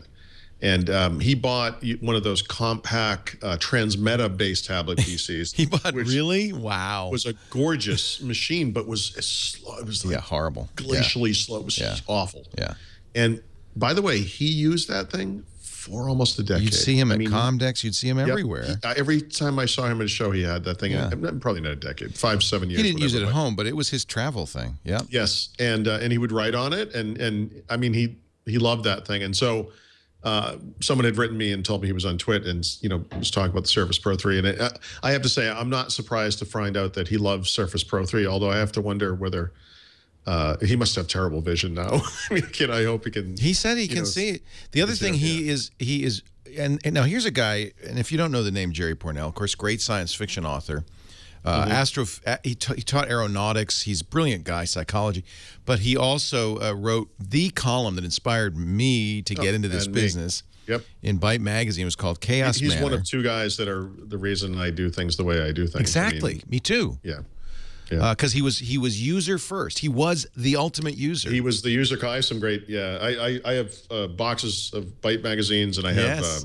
His early books, which were collections of those stories. But my favorite Jerry Pournelle line from 30 years ago probably was, I make the mistakes so you don't have to. Right. Which I cannot claim. I just make the mistakes because I'm a freaking idiot. But I can communicate those mistakes, and then maybe you will not make them. Yeah. He loved Office 365 too. And now here's a guy who's been using Office since probably Word 1. Oh, yeah. And he thought Office, and I agree with him. I think Office 365 may be Microsoft's best achievement. A lot of the stuff he used to write about back in the Byte days was him running over to Larry Niven's house and installing the latest Chromenko, whatever, S100, S5, whatever the heck it was. And as writers, those two guys, and Jerry Pournelle in particular, were adopting technology as early as possible because, you want to make this better. Anyone who has ever typed on a paper and then had to go back and hand edit the edits and retype the page and do all that stuff understands why any writer would embrace a word processor first and then a revolution. Yeah. The ability to write anywhere in the world with a portable device that weighs a couple of pounds. You can stick in a bag. It's a transformative technology. So I was always fascinated as a writer, sort of myself. Not the same kind of writer as he is, obviously, but as a writer of sorts, I was always fascinated by his depictions of his use of and Larry Niven's use of technology. I was always that stuff. He was at Niven's Sunday, and Larry joined us for the first 5 minutes of the show. Yeah, so if you're a fan, I was we're not worthy. I mean, yes. And I didn't. Larry Niven is. I didn't want to say. I mean, I love of course the Niven Pournelle collaborations, and I've read them all. Yep. But I also love Ringworld. Larry's Ringworld is obviously, I mean, it's 2001, Rendezvous with Rama, Ringworld, whatever. But classic. But you know what? This kills me. You still can't get the Niven stuff on an ebook form that I really want to get, which is he wrote many, many, many collections of short stories, which are among the greatest things I've ever read in my life. And I will find this stuff. Larry Niven is amazing. He's right up there with Asimov, and I agree. I was so love Larry Niven. I was a fanboy, big time. Yep. Actually, that's an example of something that you would probably want in book form anyway. Wouldn't you? Wouldn't you want to have your wall have the Ringworld Saga line here? Take a shelf on your bookshelf. I used to want that, but I just wanted. I wanted any time I could get it. I used to want it. Anyway, let's talk about Surface. Sorry. You spent the night at the Mandarin Hotel with Surface. I'm told. Yeah. Does your wife know? Sounds. Yes. Yeah. So the Mandarin Hotel, if you're not familiar, is a luxury hotel chain, and they have hotels in we have one in London. San Francisco, and I've stayed at the Mandarin in Paris, and it's amazing. Gorgeous. It's amazing. In fact, a little too amazing for me because I'm about as blue collars you can get. I kind of walk through the lobby like, yeah.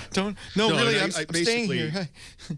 Yeah. So they're deploying all this Microsoft technology, and they're doing a really good job of it. I have to say, they're partnering with the right companies to make the apps, and they put Surface Pro 3s in rooms, and they're doing, wireless streaming and in-room service and all this stuff, and it's great.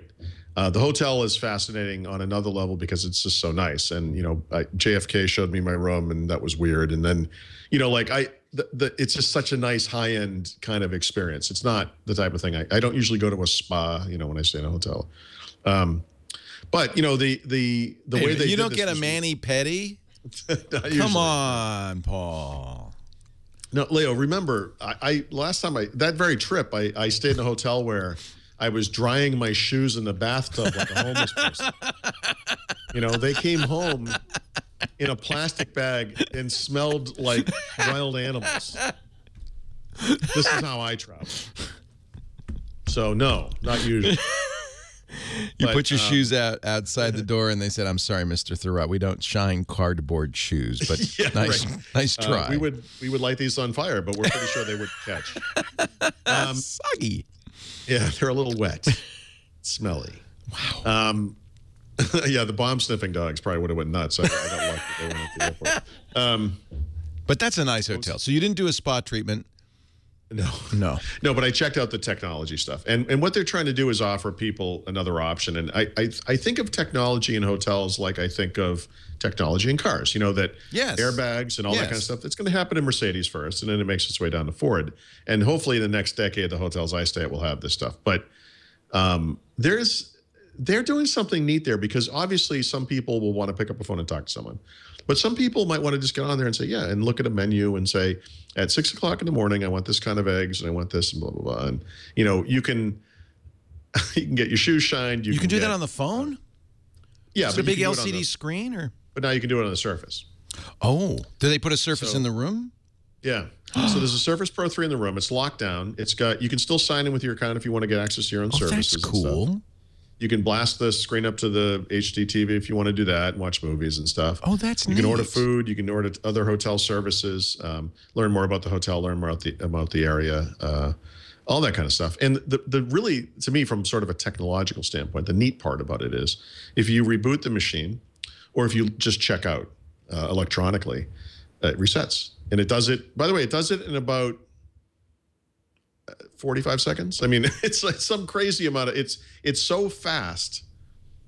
I don't even know. I don't actually know what they're using. I got questions. It's about not this. steady state, or I mean, it's not the PC reset. It's something. They have some built-in thing for higher them. level than that. But yeah, it's impressive. I have that to say. is neat. Yeah, that is really neat. Yeah, it's a neat little thing. So, this room. I just came back from Quebec. I didn't have internet access the entire time I was there. We were lucky to have hot water. And now I go to this hotel where it's like a Larry Niven book. And I'm thinking to myself, clearly there is going to get to here someday. Like, I mean, it has ruined me seeing this, how beautiful this is, so maybe someday. There's one hotel in up here in Napa that has, I think, gives you an iPad when you check in. Okay. And it's funky. I think that this is a better way to do it because of the power wash. You could use a Chromebook too. Power wash is a good term. The power wash is nice. I asked him about. I said, look, I have to ask. I said, everyone in the world has an Android device or an iPad or an iPhone or whatever. I mean, why'd you go with Windows? And the guy said, we looked at everything. You don't understand. There is nothing like this anywhere else. And this is like Microsoft and Tier A partners of Microsoft working with us on this. If we went with like an Android solution or an iPad solution, we would have had to work with mom and pop shop that may not be in business tomorrow. Like the types of apps that we have to make are very specific, and they have, they come from a very specific industry. They have to work in a very specific way. We have to not just respect privacy, but like really prevent any tampering of any kind whatsoever. Like, this is Windows. Like, Windows does this. These other ones don't do it. An Apple device would probably have an easier time projecting a display, or, they have different technologies for different things. But as far as the whole overall solution, basically, he just said, there was no other choice, and this is as good as it gets. That's interesting. That was good. Yeah, it was interesting. Yeah. The airport in Istanbul, the first class lounge had Surface. I think the original did they really? Surface. Yeah. Wow. And they were all broken. Yeah. Love them. You bastards. No, but I think you're right. I think for the fact that if you have a Microsoft account, and maybe a lot of business travelers will, the fact that you can log in and now it's your system. Actually, that was the other thing he said. He said, most of the people stay here are business travelers, Right. Which I found to be amazing. I'm going to try to slip a Mandarin hotel night into my expense report and see what anyone notices. Business travelers and high-tech hookers, and that's pretty much it. Yeah. But he said they're all Microsoft customers. I believe that, actually. Yeah. No, I believe that. Yeah. That makes sense at a hotel. It's in D.C. Yeah. Yeah. Oh, this is the other thing, Leo. So they haven't rolled this out in the Washington, D.C. location yet, but because of the problems I had with internet access on my previous trip, I said, let me ask you a question. I'm just curious about this kind of thing. Typical hotel, like a big hotel. When you think about any given floor of that hotel, how many internet access points would you say are on the floor? And he says 2 or 3. Wow. He says that's why, depending on where you are, you can be have really bad. crappy access, and then of course everyone's hitting it, and then it turns to crap. And I said, so how are you going to handle this? And he says, oh, we have one internet access point in every single room. Yeah, that makes sense. Like, yeah. What? And the funny thing is that capability. Oh, and he says, take it a step further. In that other hotel, like the one in Quebec, the way that they find out the internet is down is somebody calls and says, hey, I can't get on the internet. And then some guy with like suspenders on goes upstairs and unplugs a router and then plugs it back in. And what they have in this hotel is some bank of electronics that proactively monitors these things, can tell when one is failing. They replace them proactively. They reset them before anyone complains because they know it's failing or has failed or whatever. No one ever has to call them. Like, they just monitor it. And I'm thinking to myself, I don't stay in the right places because this is not the kind This must be brand new, though, right? This is a brand new hotel. and like I said, they haven't done it yet in D.C. This is in some other locations. Okay. But he was saying, look, an internet access point is $200. Yeah, why not? That's how one long night. it takes to pay off something like, Half my a God, night. it's just the right thing to do. The Mandarin in Paris, you had a baguette and a bottle of wine, and you were happy. Yeah. I went in there. The ice container had ice in it. Oh, yeah. They prepare the room for your I don't arrival. have to go pat around in my bare feet to go get ice. That spoils you, because now I get in a hotel and there's nothing in the ice container. I think, geez, come on, guys. There were slippers, Leo. Slippers. I don't even have slippers at home. Paul didn't want to leave. My flight was at 7 o'clock in the morning. You know how awful it was leaving this place? You check in, but you know that don't scene, want like, to you're trying check to get out. the dog in the car and you get all 4 legs on like the corners of the door and he doesn't want to go in. That was you, huh? That was like the bellhop trying to get in the taxi. Mr. Thurrott, you have to leave. You really have to go. You have to go. Yeah, it was bad. We should talk a little about China. There's been a lot of China news, and we did mention Cortana being a new Windows phone in China. Apparently there's going to be a $100 Windows laptop. Didn't China say don't buy anything Microsoft ever again? Yeah, basically they did. They also said that about Apple, by the way. Well, I know. They're insane over there, Yeah. but there's kind of a xenophobic thing going on in China right now, which... Well, what they do is they pirate it.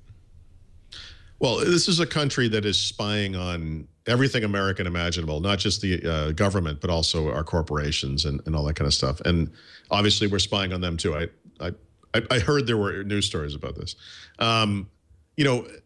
People that are doing the same thing to each other can't really call out the other for that activity, right? I mean, we're doing the same thing. It's just the way it is. And I just don't understand that aspect of it. But the reality of the situation is that for now, at least, the cheapest not the cheapest, the most electronics, or many electronics, are made in China because of the labor conditions there, the lax laws related to environmental concerns and human safety and all kinds of other things. And it's just cheaper. Labor's cheap. It's cheaper, yeah. So China's the kind of place where you're going to see a $100 Windows laptop pop up for the first time now that Windows can be licensed for free. And when you think about it, that is shocking at first, but actually it kind of makes sense. Yeah. And it's not from Microsoft, I guess. That's the... No, but obviously it's running some kind of Windows 8.1. It is a low-end device in some ways, but it's quad-core like Bay Trail processor, gigabyte of RAM, 16 gigs of storage. What? For $100 Those are low-end specs. But remember, Windows 8.1 Update 1, so that's one of the things it supports is these really low-end kind of things. It has an SD card slot, 8-inch screen, 1280 by 800, which is the same resolution, if I'm not mistaken, as a Dell Venue 8 Pro. Yeah. Which is a great tablet. Yeah. So, look. But it's not running Windows 8. It's running Windows 7. No, it's 8.1. It's Windows. But I thought they said we were not going to buy any Windows 8. That's on government computers in China. Oh, so the people can buy it. People can sell it. Okay. Yep. So, we got a year and a half ago or whatever, got that first Windows Mini tablet, the Acer W3, I think it was called, which was an absolute piece of crap. But, if that thing was $100, I think you could make the argument like, whatever, it's $100. And this thing looks really nice. It actually looks kind of like an iPad mini. We'll see. I mean, it looks okay. Wow. $99. Wow. And it's probably made in China. It's made in China and sold in China, yeah. They're probably saving on the shipping or something. I don't know what the deal is, but... Let's see. Surface Pro 3 gets high marks for its screen, but low marks for repairability. Yeah, I didn't provide a link for the latter bit of that, but... iSupply does this. Yeah. Yeah, iSupply does their teardown thing, and what they found was that this thing was... it's like stuffing someone into a prom dress on prom night that doesn't quite fit. It's gluing the parts down. Just don't touch anything. It's kind of tenuous. You're glued into your dress. Yeah, you don't get to be thin and light unless you do a little bit of squeezing. Everything is this way. Yeah, but DisplayMate tested the screen, and what they found was that this thing was like awesome. Which, by the way, I've always been fascinated by this kind of analysis, right? And they looked at the physical qualities of the screen and how pixels are displayed and how they put it together, and that's all really interesting. But the truth is, all you need to do is look at it, and that was one of the things that was very striking to me about Surface Pro 3 when I first saw it, because I knew that a bigger Surface Pro was coming. I didn't know exactly how big it was. When I heard that it was 12.5 inches or 12 inches ish, I was thinking, oh, that's too bad. It's a little smaller. I figured like 13 would be the kind of Ultrabook size, 14 would be even better. But there's something about the quality of the display, and you have to see it to understand what I mean, but it's crisp. It's just it's really nice. Who it's makes just a the part? screen. Do you know? Is it LG? Is it Sony? That is actually an excellent question. It's also 3.2, so the size is not as meaningful, right? Yeah, that's true. Yeah. And this seems kind of illogical, but if you think about like a widescreen display and maybe you wanted to put two things on it side by side, you would think that would work really well. And it does. It works fine, actually. But there's something about 3x2 when you put two things side by side where, it's obviously a little thinner. It's got more of a kind of like two portrait-oriented kind of displays. For me, that really works well. If I'm doing something like reading a web page, writing an article, they're not too small. Like that. No, it works great. In some ways, it's the first machine where, using that kind of Windows 8 snap type feature to me made sense. Like I'll put the desktop on a big display, on the big part of the display, and have like just a thin strip on the side with Twitter, typically. There's something about it where it just seems to work well. There's also, there's a goofiness to Windows if you use the desktop a lot, which I do, where the screen will auto-rotate. I should say the display of the screen will auto-rotate as you rotate the device, unless you turn that off. If you have a bunch of floating windows in the desktop, you've just hosed every single one of them because they all kind of collide up into the corner because they move with the display as it moves. And then you turn it back and they don't resize back to the way that they were, which I find really irritating. But when you're on a 3x2 display, the difference between this and this is not as stark because it's like a square almost.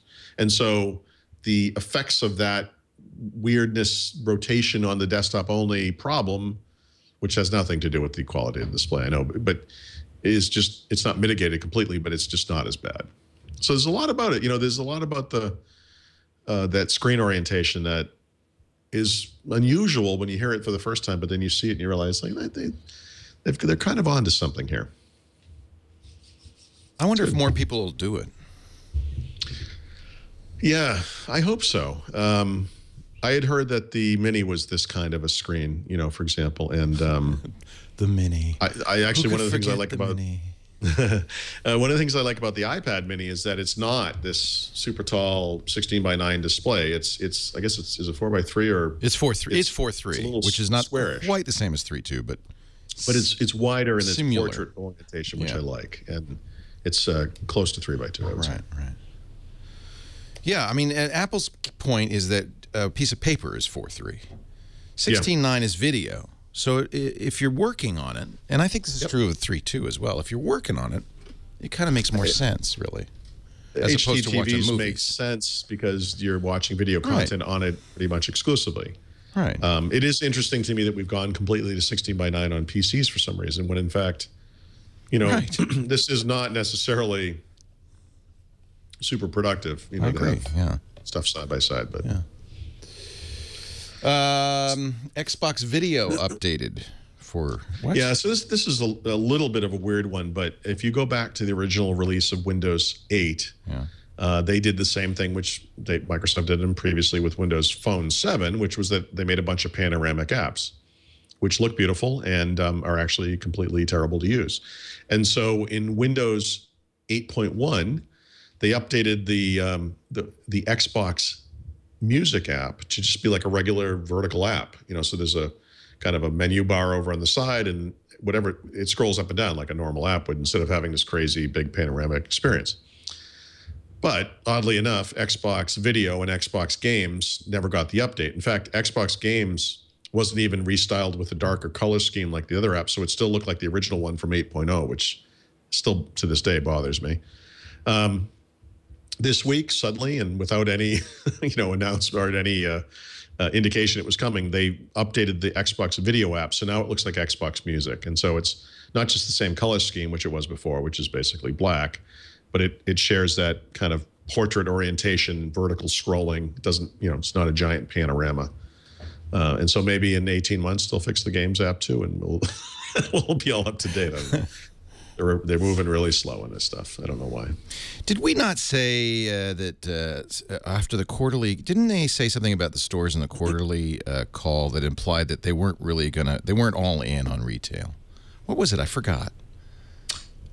Yeah, actually, I don't remember either. And Mary Jo, I remember when this happened, the store story, she was surprised by this because there were some, you know, Microsoft, we don't talk about this much, Leo, but they don't do a good job of communicating. And no.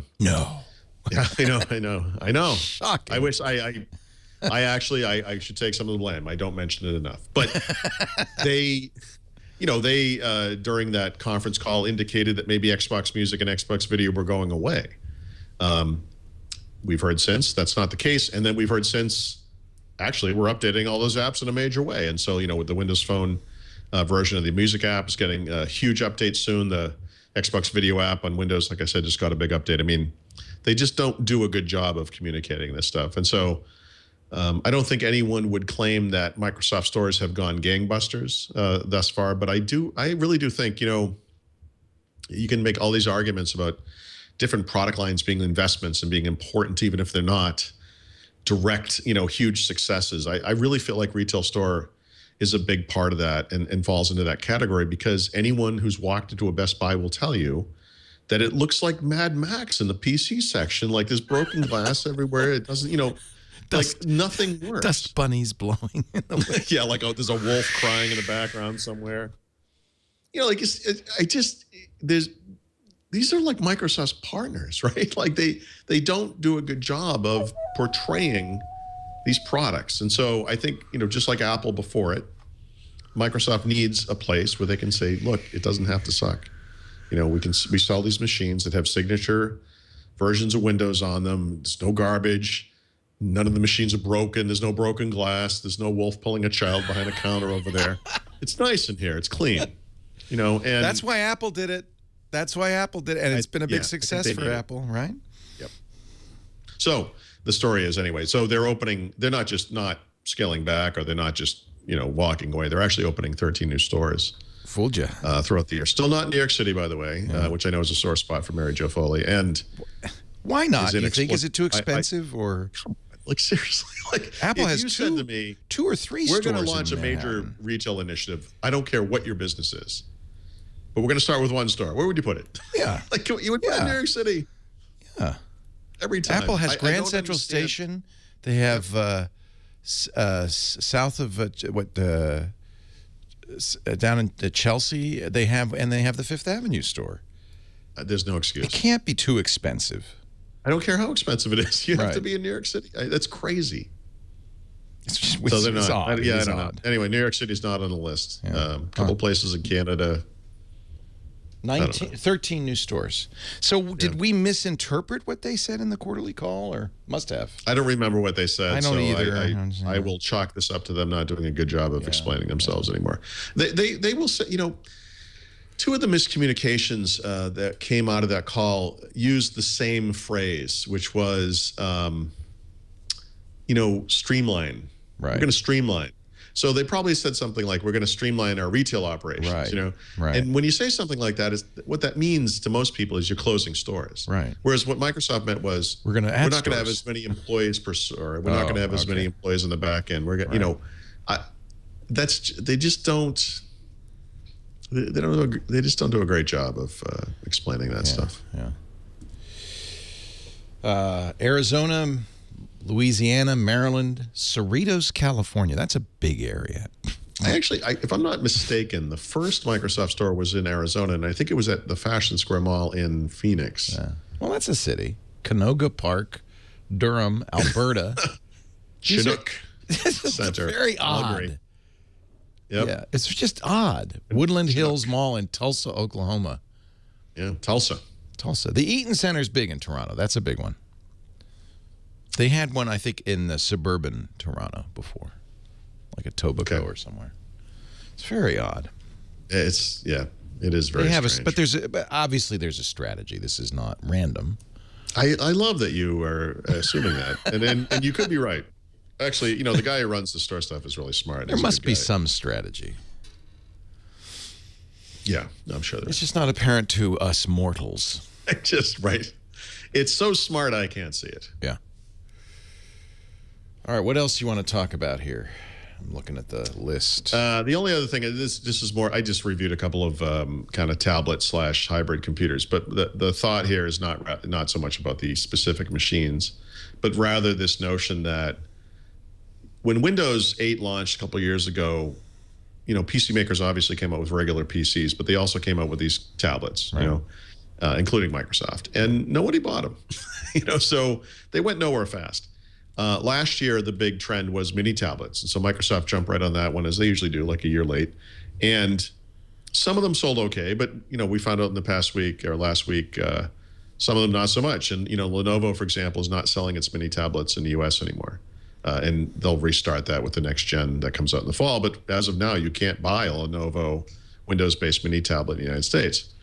And it seems like the wider tablet market, and now Windows as well, has gone back to full-size tablets as kind of the where this market is going, and that bigger screen phones and phone-like devices like phablets are going to take over the mini tablet part of the market, and that we're kind of back to where we started with the original iPad, like a 10-inch screen, kind of device.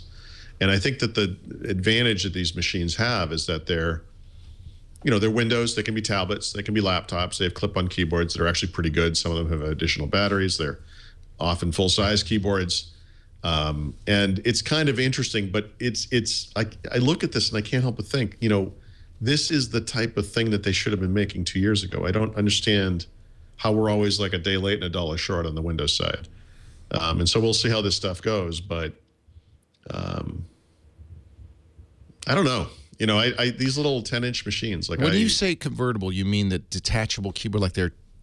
Yeah, so it's literally like a 10-inch tablet or an 11-inch tablet, and it's got a connector on the bottom, and so you clip it onto a hardware keyboard base, and it becomes a clamshell. It's just like an Ultrabook, except it's kind of small, right? Like a typical Ultrabook is 13-inch screen. I mean, so a 10 or even 11-inch screen is actually pretty small for that kind of device. And if it's on the smaller side, the keyboard is not full-sized. They typically run an Atom processor, and have small amounts of RAM and storage, so they're not good for high-end uses, Photoshop, video editing, Visual Studio, whatever. Most people don't do that stuff, so it's okay. But I'm just kind of curious if this is this the mainstream part of the market? I mean, is a typical office worker going to be able to use a machine like this? It's kind of an open question. It didn't work 2 years ago, so I don't know. Who is this for? Yeah, I don't know. Well, that's one of the nice things they're about good machines. I mean, the ones I reviewed are great for what they are. I just, I can't use when they're too small, they're too resource limited, so they're not for me, and that's okay. I understand how that works, but I do sort of wonder what we're chasing here. Right. That's the advantage of the Microsoft ecosystem, though, is that at least you have choice of the Windows choice, ecosystem. yeah. Lots of choice. Yeah. Yep. You could buy a 15-inch Ultrabook if you wanted to. While Mary Jo's gone, get some Xbox One stuff in here. I hear we're going to get some updates. Excited. Xbox One in China. Wow. Yeah, this is actually a big deal. It's a big market. China, is it a big market for video games? I would guess. Well, no. So China is not a market for video games because 14 years ago they banned video games. What? Because they banned the sale of video game consoles and most video games because they are, I forget the exact term. It was like morally decrepit or something. Well, that's true. That's why we love them. That's so. So there's a 14-year pent-up demand. This is huge. China, is right. Over 1 billion people live in China. It's a humongous market. Pent-up demand. We'll see how it goes. So obviously, getting there first. PlayStation's not there. Not yet, but PlayStation has their partnerships in place. So China is beautiful because China is a country built on graft, and so the way that China works and the way that they're doing this video game thing, no, really, you'll see what I mean. You have to partner with companies that are in a certain part of China that will build the products and then distribute them and then sell them. And you have to partner with these particular Chinese companies, meaning probably state-friendly, kind of local companies. It's similar to the setup that the Italian mob used to have in New York City. So you want olive oil? We got olive oil. I would talk to Lenny over here. So Microsoft and Sony and Nintendo, of course, have been racing to get these partnerships in place. And it's funny because these companies all build their consoles in China, but not in this part of China. So now that all has to change. And so the consoles that are heading to China will all be built in this. I think it's called it's like the Shanghai Free Trade Zone or Free Zone. It's called. So Microsoft inexplicably is first. They're going to be first to market, and so the Xbox One is coming to China in September, I think it was, and it's funny because these things it's actually pretty expensive, which could screw this up a little bit. But like a Connect-less version of Xbox One is $600, which is about $200 more than it is in the United States. It does come with 2 free games. It comes with several months of free Xbox Live Gold. And it does come with a 2-year warranty, by the way. And the games are less expensive there. And Xbox Live, when you start paying for it, is also less expensive. There won't be as many games because they're not going to allow certain kinds of games. I can assure you that the Chinese terrorists and whatever version of Call of Duty that was are not going to be showing up in the Chinese market. But oh, that's a good point. Yeah. So there's that kind of stuff. But there are going to be China-specific games and China-specific entertainment services and all that kind of stuff. So, we're going to see. I mean, they're going to get there first. They're going to get there ahead of Sony. Sony will be second, and then I think Nintendo after that. But them being first, that pent-up demand. China being the huge market that it is, this has the potential. I don't want to get too far ahead of myself here because people got excited for, different things in the past with regards to this kind of thing. But, the potential for Microsoft to put an end to this, ass kicking that they're taking at the hands of, PlayStation 4 right now. So we'll see if that turns things around. But this has the potential to be a big deal. It's expensive, but and I understand that a lot of the population's rural, and certainly that price is probably more than a month's wages. On the other hand, I remember when we went into the countryside in Guilin, many of the homes had HD TVs, large screen HD TVs. It's one of the it's a status symbol, right? And if you haven't had video games for 14 years. That sounds like the kind of thing you might want to... A lot of Call of Duty to catch up on. Spend some money on, yeah. Very. What do you mean they're not still in World War II? Very interesting. Yeah. We are getting updates every month to the Xbox One. I think one of the biggest updates for me was the one that allowed me to use an external drive on the USB port. Yeah. That's been great. Now, as I told you before the show, I don't buy discs anymore because who wants to stick a disc in? And I have enough storage. I buy the download, and I download it. Yeah. I provided the wrong link for this story, but if you don't have to look it up, it doesn't matter. So every month, Microsoft releases a system update for Xbox One. And actually this past week, they said formally, we will do this every month. Xbox One and PS4 too, by the way, they were sort of rushed to market. I mean, and so the system software shipped in a state where it didn't have these features that the Xbox 360 had for years in many cases, and people are always kind of ripping on them for that. But every month they release a system update, and some of them are pretty major. It's been great. There was an update in June that has had major ramifications for me, which is simplest thing in the world. Every time this thing turns on or wakes up, sign into this account, which is my account, because the Xbox One I use is in my office. Right. I'm the only one using it. And I would have to, I'd have to sit in front of the Kinect and kind of, hello, I'm over here, and hello, Now it just does it. Doesn't have to wait for Kinect to find me. It just logs me. I'm going to do that. I didn't know that I could. Although I'm always sitting in front of it, so it almost always just says, hi, Leo. Yeah, hi, Leo. I'm always amused. My son will walk in, hi, I'm going to work, whatever. And it's like, hi, Mark. Yeah. It's so cool. It actually recognizes them. That is pretty cool. Well, one weird thing, I set it up for Lisa's son, Michael, so he comes in and says, hi, Michael. Yeah. But when Lisa comes in, I guess they look so much alike, it says, hi, Michael. Hi, Michael. It thinks Lisa's Michael. Yeah, yeah. I mean, they look alike, I guess. I just, a lot of times, too, I'll turn on the Xbox, and then I'll walk out and go get a drink or whatever it is, and I come back, and it's just, signed in. Like, I don't have to. You turn your Xbox off? No. I mean, when I turn it on, like, I'll turn it on. I see, when you wake it up. Away. Yeah. No, I leave it. I just leave it alone. It goes to sleep or whatever it does.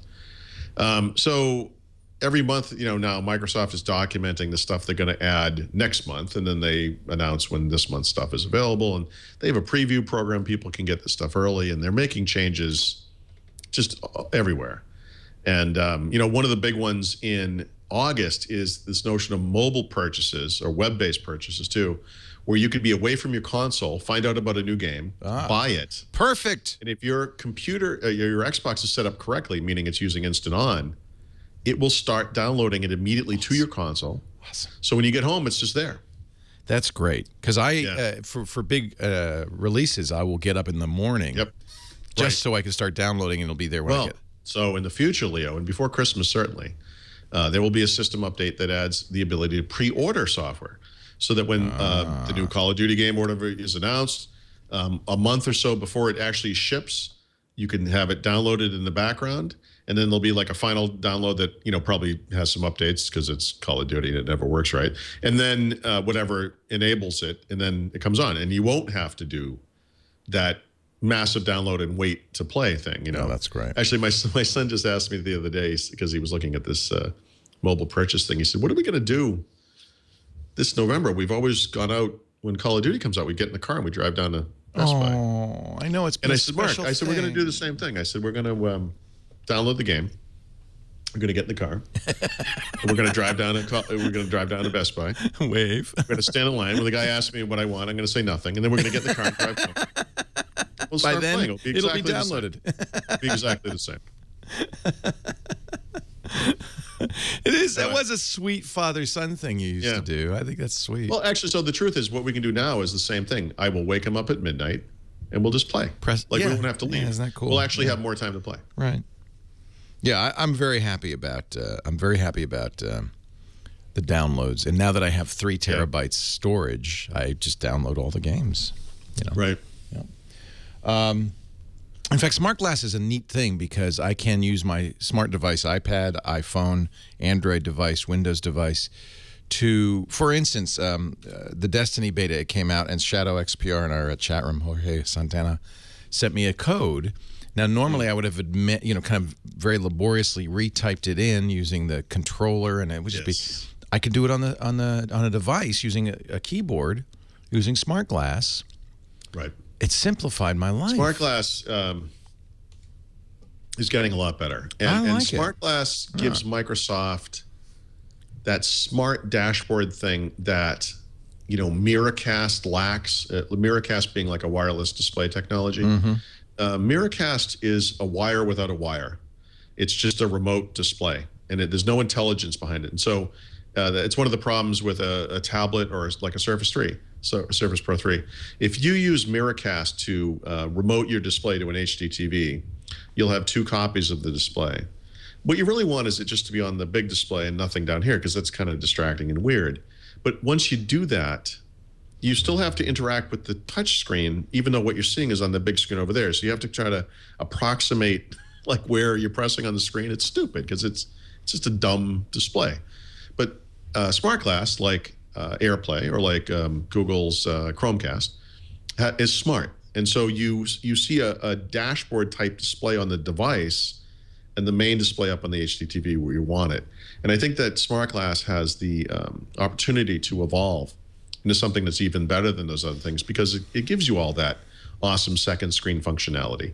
You know, the actors who are in the movie you're watching, a TV show, you know, all that interactive stuff. It's not just about you can click on the screen and you can see what it is.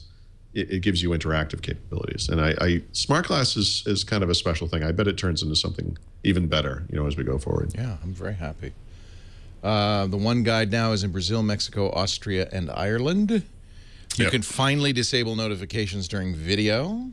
Yeah, and it was just, again, you know, like one of 100 stupid little things that, you know, was already available in Xbox 360 9 years ago or whatever. Yeah. Yeah.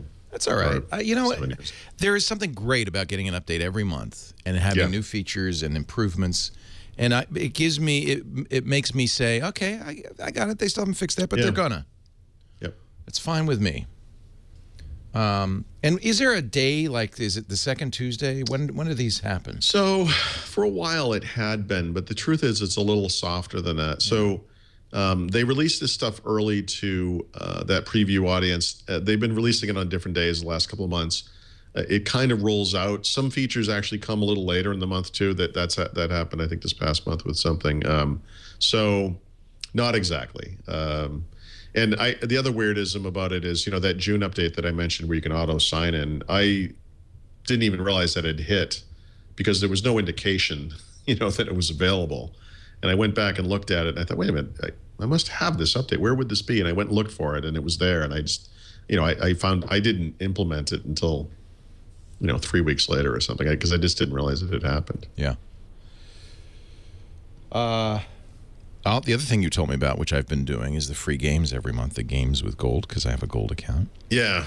So this one's been a little weird on Xbox One. You know, when you think about it, games with gold makes a lot of sense on a system that's been around for a while, because there's all these great games from years past. And so, you know, months ago we got like Halo 3, for example, which was a blockbuster AAA title from several years ago. And it's still a great game. It's still fun to play. And it's neat to be able to get something like that for free. Xbox One came out, you know, 7 months ago, so 8 months ago, whatever. We don't have a lot of games, so it was kind of unclear how they were going to do this. I don't know. The shelf is short. Yeah, I mean, it's, you know, so with Xbox 360, you get 2 games every month, sometimes 3 actually. Lately, it's been 3. If you look at the Xbox 360 games this month, they're all great games. Strike Suit Zero, Motocross Madness, and Dishonored. You know, these are like good games. I mean, they're not like brand new games, but they're great games. And then Xbox One, you know, it's only been around for a few months, and so it's like Crimson Dragon. You know, it's like, okay. So what we're not seeing yet, what we haven't seen yet on Xbox One is like a AAA retail game. It's just too soon. But we're also not really seeing 2 games every month like we see on the 360, or 2 games plus, I guess. And so I think it's just a matter of the fact, you know, or just because it's so recent, you know. So it seems it's a little disappointing because, you know, we all want things for free, but I think just being realistic, you know, there's only so much you can do here. So, you know, Crimson Dragon, enjoy. That's a good game. It's a fun game. It's free. Play a dragon. You breathe fire. Well, it did cost $20 before, so yeah, it's free. Don't look a free dragon in the mouth. Actually, you should never look a dragon of any kind in the mouth. Yeah. And there's an update for is Smart Glass not available on Windows Phone? No, it is. Yeah, I thought so. Yeah. Yeah, so this update applies to a lot of the stuff that's coming in the August system update for Xbox One. So it gives you, like, and actually you can do this now. For example, you can using that app And I assume if it hasn't, it will be updated on Windows, or has been or will be soon as well, the Windows version as well as phone. The ability to buy the games and have them sent to the console, is in there. So you can do that kind of stuff. Cool. Yeah. All right. We're going to take a break, come back with your tips. Oh, one more big story. Steve Ballmer is gonna he's got the handspan to play basketball. Yeah. And now he can more play. important, Leo, yes, he has the billions. He has the billions to own basketball. Yeah. So, which is better, owning or playing? So I guess that guy, what's his name, Donald whatever, Sterling, yeah. Sterling, his estranged wife this is a story. It's an ugly and TMZ. convoluted story. Yeah. She apparently was trying to sell it, but he says you can't sell it. I don't know how deep into the woods you want to go here, but apparently Ballmer made an offer for $2 billion to buy the Clippers, which Sterling would not accept, but his wife would, and now the court says, in fact, the wife can sell it. She can do it, yeah. She was a co-owner, and he dissolved the trust after she had already made the sale. And too late. It's Boy, that's ugly. You'd hate to go home. Yeah, it's not. It's not. You sold my basketball team? Yes. What have I ever done? Next, I'm selling your TV. Anyway, the Clippers. I believe his lawyer said something to the effect of Donald Sterling has never met a lawsuit he doesn't like, and he's got lots of time on his hands. Good news. He's going to have plenty of time to pursue it. We'll see how this goes. I think Steve Ballmer's going to get it. The problem is the basketball season is quickly approaching. Their star player has threatened to boycott the season if this doesn't happen. They need to, the coach is going to leave if this doesn't happen. And, they need to get going. Like training camp starts and they start practicing. And it doesn't matter who owns it. Somebody who's going to sign I know, but checks. if Donald Sterling still owns the team when the season starts, they may not. Oh, they don't want to go to work. I don't blame them. Literally not be able to play. So which is why this should happen. Yeah.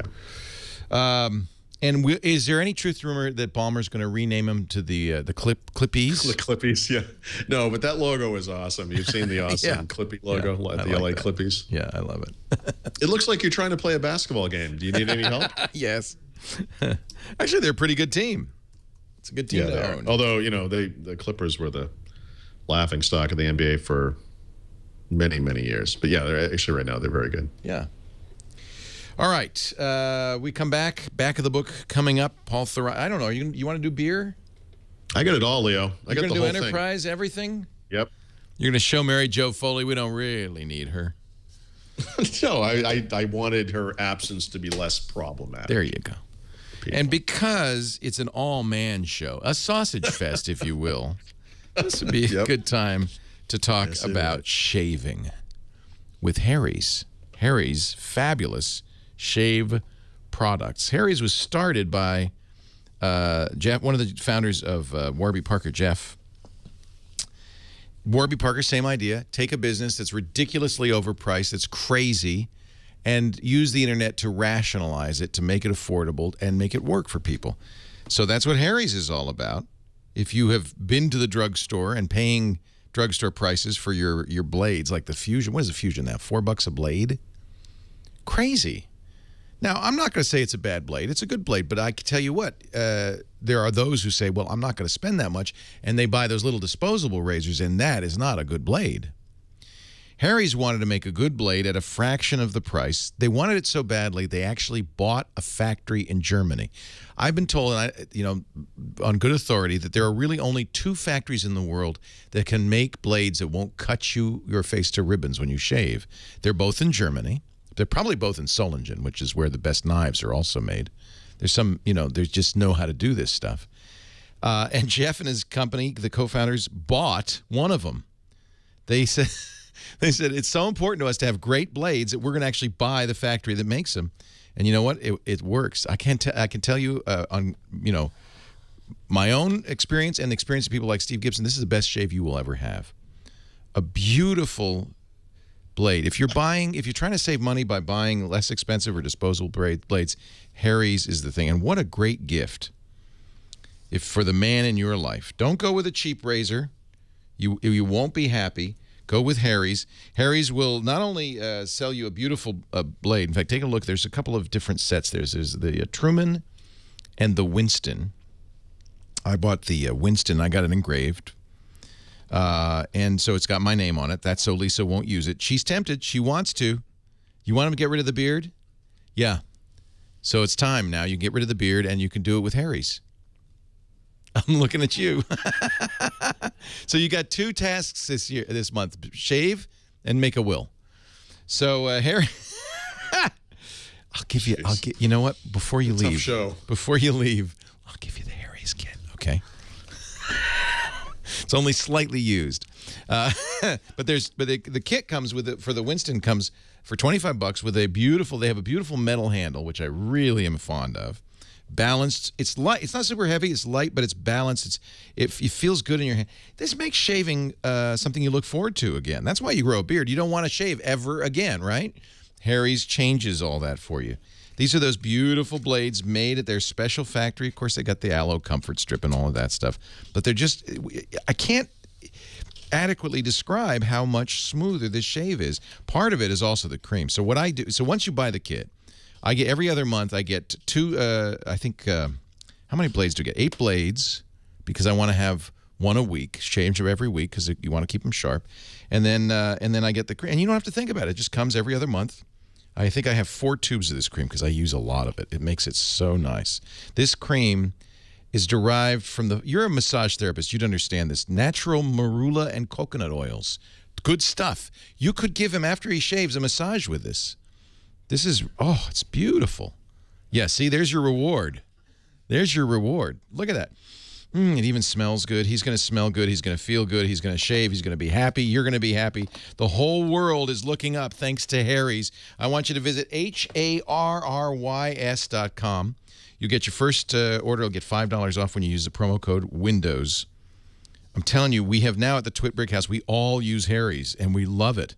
It has changed, has changed my life.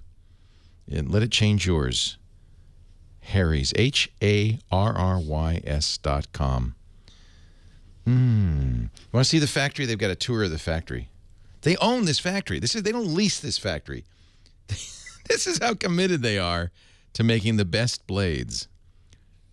Harrys.com. Use the offer code WINDOWS for $5 off. Look at that. It's the Feintechnik factory. Since 1920, 400 German engineers, designers, craftsmen, and production workers build custom equipment, produces millions of precision blades a year. For Harry! In fact, they say our blades are going to continue to get better. Your shave will get better because we're always working to improve the design. This is really neat. All right, enough of that. Let's get to the back of the book. Paul Thurrott, Leo Laporte. We have to send you. Did we ever send you a Harry's? Yeah, you did, actually. It's great, isn't it? Yeah, it is nice. Yeah. The shave cream is a big part of it. What are you laughing at? Steven Sanoff on Twitter says we should do a sausage pick of the week. I like it. Which I would, but we live in the United States and there's no good sausage here.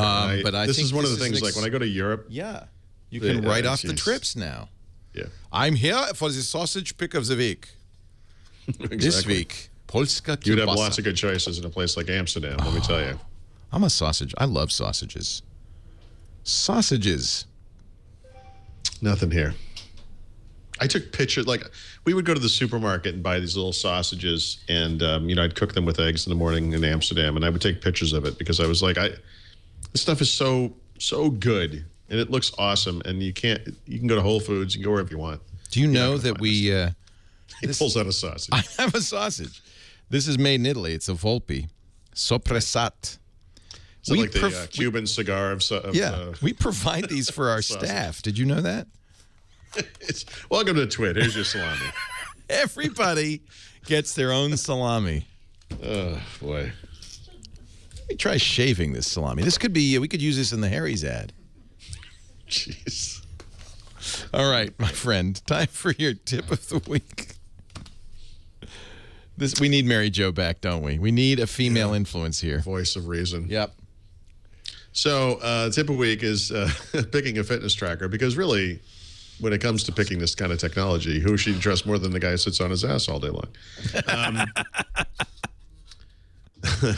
So I wore a Nike Fuel Band for about a year and a half or something. And it was okay, kind of big and bulky. And the thing that bugged me about it is it wasn't very accurate. And it was particularly inaccurate if you were on like an elliptical trainer, which I use in the winter. It had no notion that you were doing anything. I always found that very irritating. And so I switched to a Fitbit, which I actually like quite a bit. That works. It's actually very accurate. It works well. Nokia has developed a technology called SensorCore, which is a combination of hardware and software in its Windows Phone devices. It only works in certain devices. In fact, you can get it in your 1520 once you get Cyan. It's provided as part of that. And what it allows your phone to do is access location information and movement information, activity, and so forth, without burning your battery. Because if you think about, if you ever use your GPS to drive around in your car, you know that nothing will kill your battery in a phone faster than that. But this uses the sensors in your phone in a new way. It doesn't kill the battery, and it's on all the time. You have to enable it first, and it tracks all that information. And then it's compatible with compatible apps, including Bing Health and Fitness and third-party apps and so forth. And so I was curious. SensorCore was part of the 635 that I'm reviewing, and so I walk every day and listen to Audible. And I was thinking, I'll bring this with me. I'll just put it in my pocket. I use this Fitbit, and I'll see how many steps it says I take. And actually, these things were really close to each other, way more than I thought they would be. Often within, a dozen or 20 steps or so of each other, which over 30 to 45 minutes of walking and 3,000 to whatever that is, 4,200 whatever steps, is really good, like really good.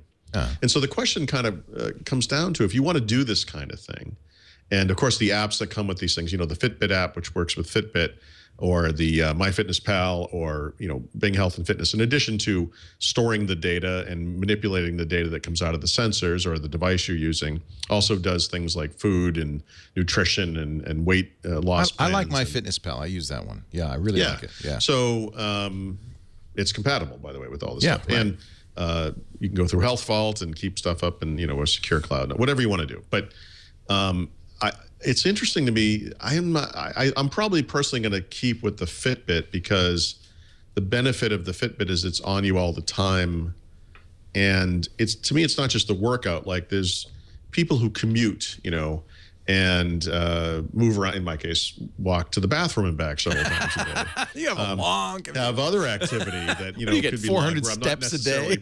I'm not necessarily bringing my phone. You've got a Stairmaster behind you, but I've never seen you use it.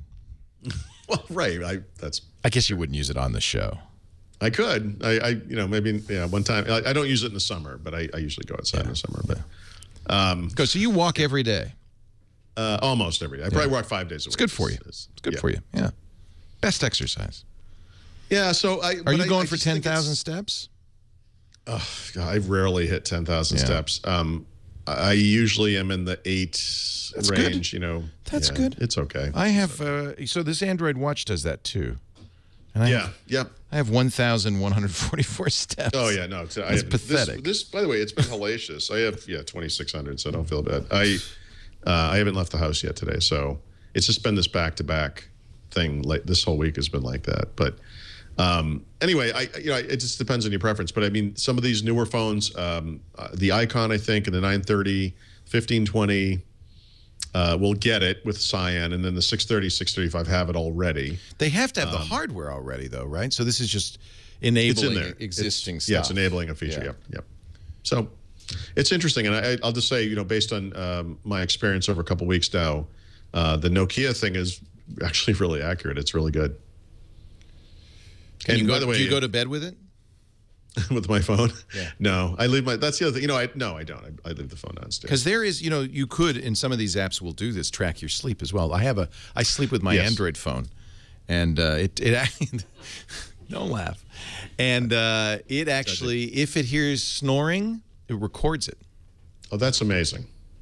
So I can wake up the next morning and hear how loud I was. Yeah. And it'll show you. It's very interesting. So the Fitbit that I wear does sleep monitoring, but you have to enable it.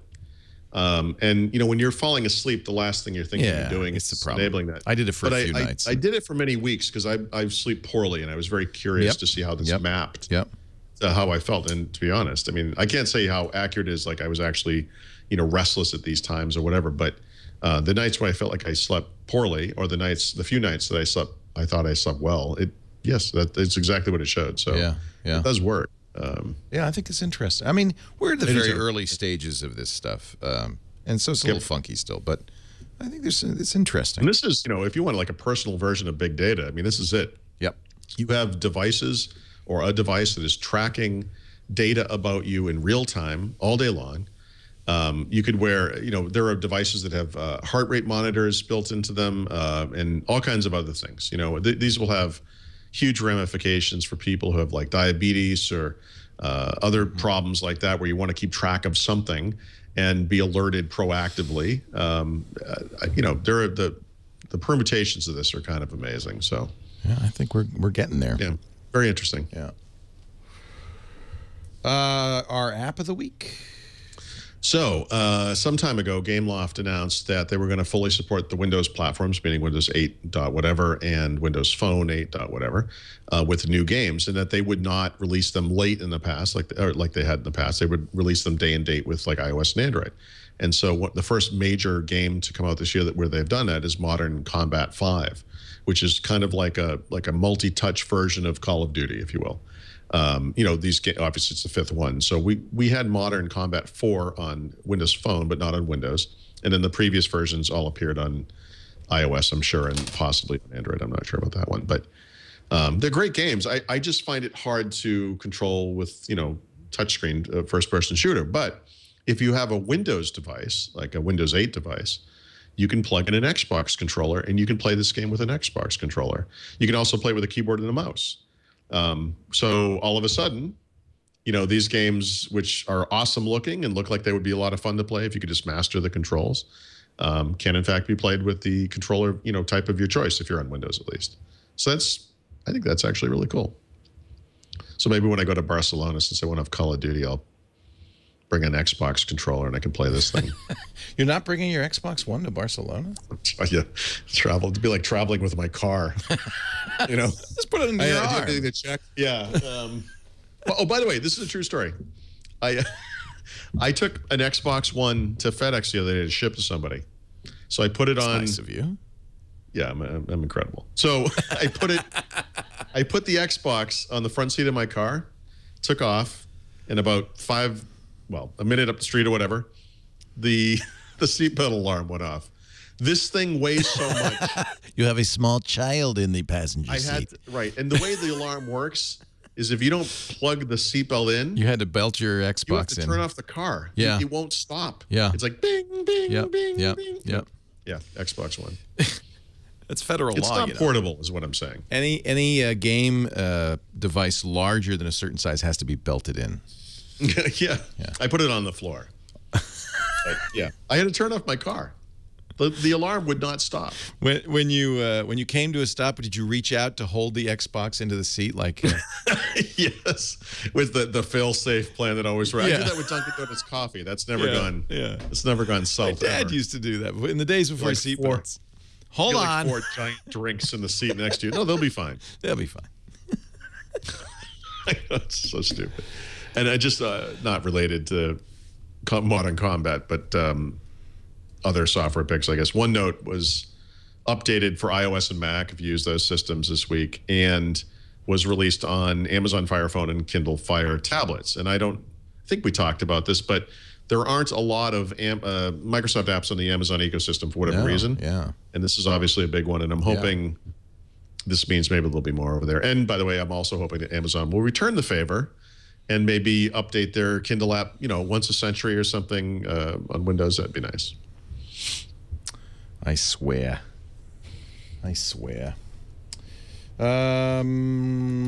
Enterprise, really, Paul? I'm doing the whole thing, Leo. Right. But actually, you'll see the way that I'm doing this what is your enterprise pick of the week? I actually wrote an article this week about how Windows Phone was suddenly far more applicable to the enterprise than it ever has been. There's a lot to this discussion, and I won't waste a lot of time on it. But people forget this. Windows Phone is only 4 years old, but when Windows Phone debuted 4 years ago, it was focused on consumers. It was focused on the high end of the market. It was all about being like the iPhone. And that didn't work, and it did not have the enterprise support, which 4 years ago meant Exchange ActiveSync support, like policy support, that Windows Mobile had before it. And businesses reacted as everyone else did, which was to ignore it completely. And so Windows Phone has changed dramatically over the past 4 years, and not just for the enterprise, but just in general. And we kind of forget this stuff. Remember Microsoft used to talk about how they were going to delight users, and that, it was all about those panoramic experiences, and we were going to have integration, and social networking was going to be built in. It wasn't going to be all separate apps and everything. And that, by the way, folks, I'm sorry, that's all over. Windows Phone is not delighting you anymore. No, that's not what I meant. But it is the focus is completely different because that strategy just didn't work. And so one of the things they've added in 8.1 in particular is not 100%, but 90-something% of the enterprise ActiveSync and MDM type policies for managing those devices are now in place. These things are roughly equivalent now to iOS or Android, both of which have made significant gains of their own in the enterprise with regards to device management. And so that's just a huge, huge change.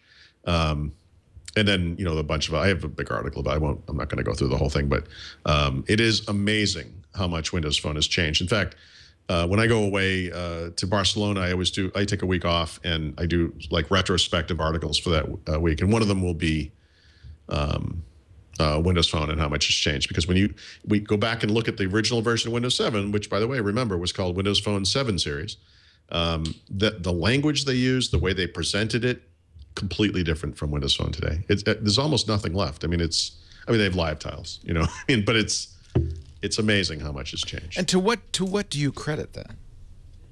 Well, the reality of the market, right? So people don't want to be delighted. No. Oh, why it failed? You mean?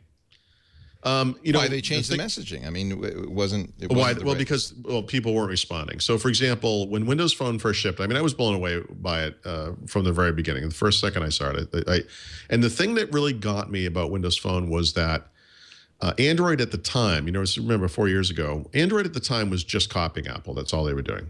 Apple has a grid of icons. Let's make a grid of icons. It was just they made exactly the same kind of phone. Now, Google, to their credit, has gone off and done their own stuff, and I feel like they're in more of a kind of a leadership role than they used to be. Microsoft looked at the market the way it was in 2010, and they said, look, we got to make something different, but we can't just make something different. It has to be better, too, and they really thought through it, and the way they thought through it was to have not dumb icons, but to have expressive tiles that could relay information without you having to go into the app, so you didn't have to do that kind of whack-a-mole thing. I always thought that was a big deal. I bought into the whole integrated experiences approach. But the reason that failed was because it was never extensible. And so like the way the Photos hub should have worked was that it came with built-in experiences, for Facebook and for, Microsoft's SkyDrive at the time. But if I had photos in Flickr, if I had photos in Smug Hub, whatever it's called, in some other service. Smug Mug? Smug Hub. I'm trying to think of photos. I like Smug Hub. I might start that. There was no way to integrate that into the Photos hub, and there never was. Like that never came, and that was Microsoft just blowing it. Like they talked about integration, but they never offered it extensively to other companies to add or for individuals to add, and you were just kind of stuck with the way it was. And so when Facebook updated their service, you have integrated Facebook in the phone, but you don't have this capability they just added because it's integrated into the OS. Like you can't update that. And so there was a lot that I really bought into with Windows Phone that just never really worked by and large. And they've backpedaled on that, and they've stopped being so precious about it. Allow apps to not look like, don't make them look like Windows Phone apps. They can just look like their own thing. Facebook just looks like Facebook. It doesn't look like a Windows Phone app. It's more important to have Facebook. Don't be precious about that. Look at what the other guys do right and do it. Folders finally coming.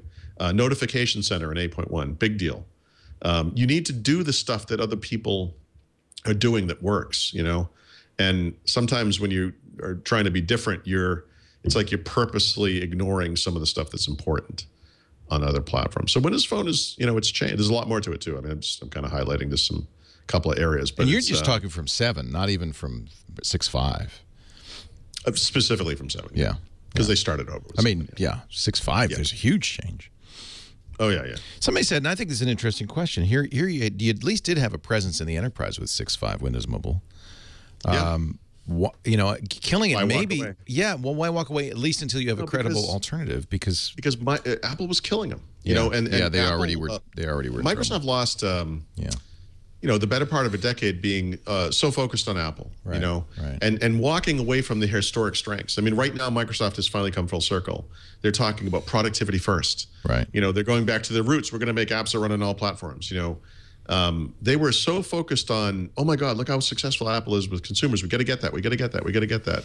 And when you do stuff like that, that's when you make things like Zune and Kin and the original version of Windows Phone. You know, and they just me too.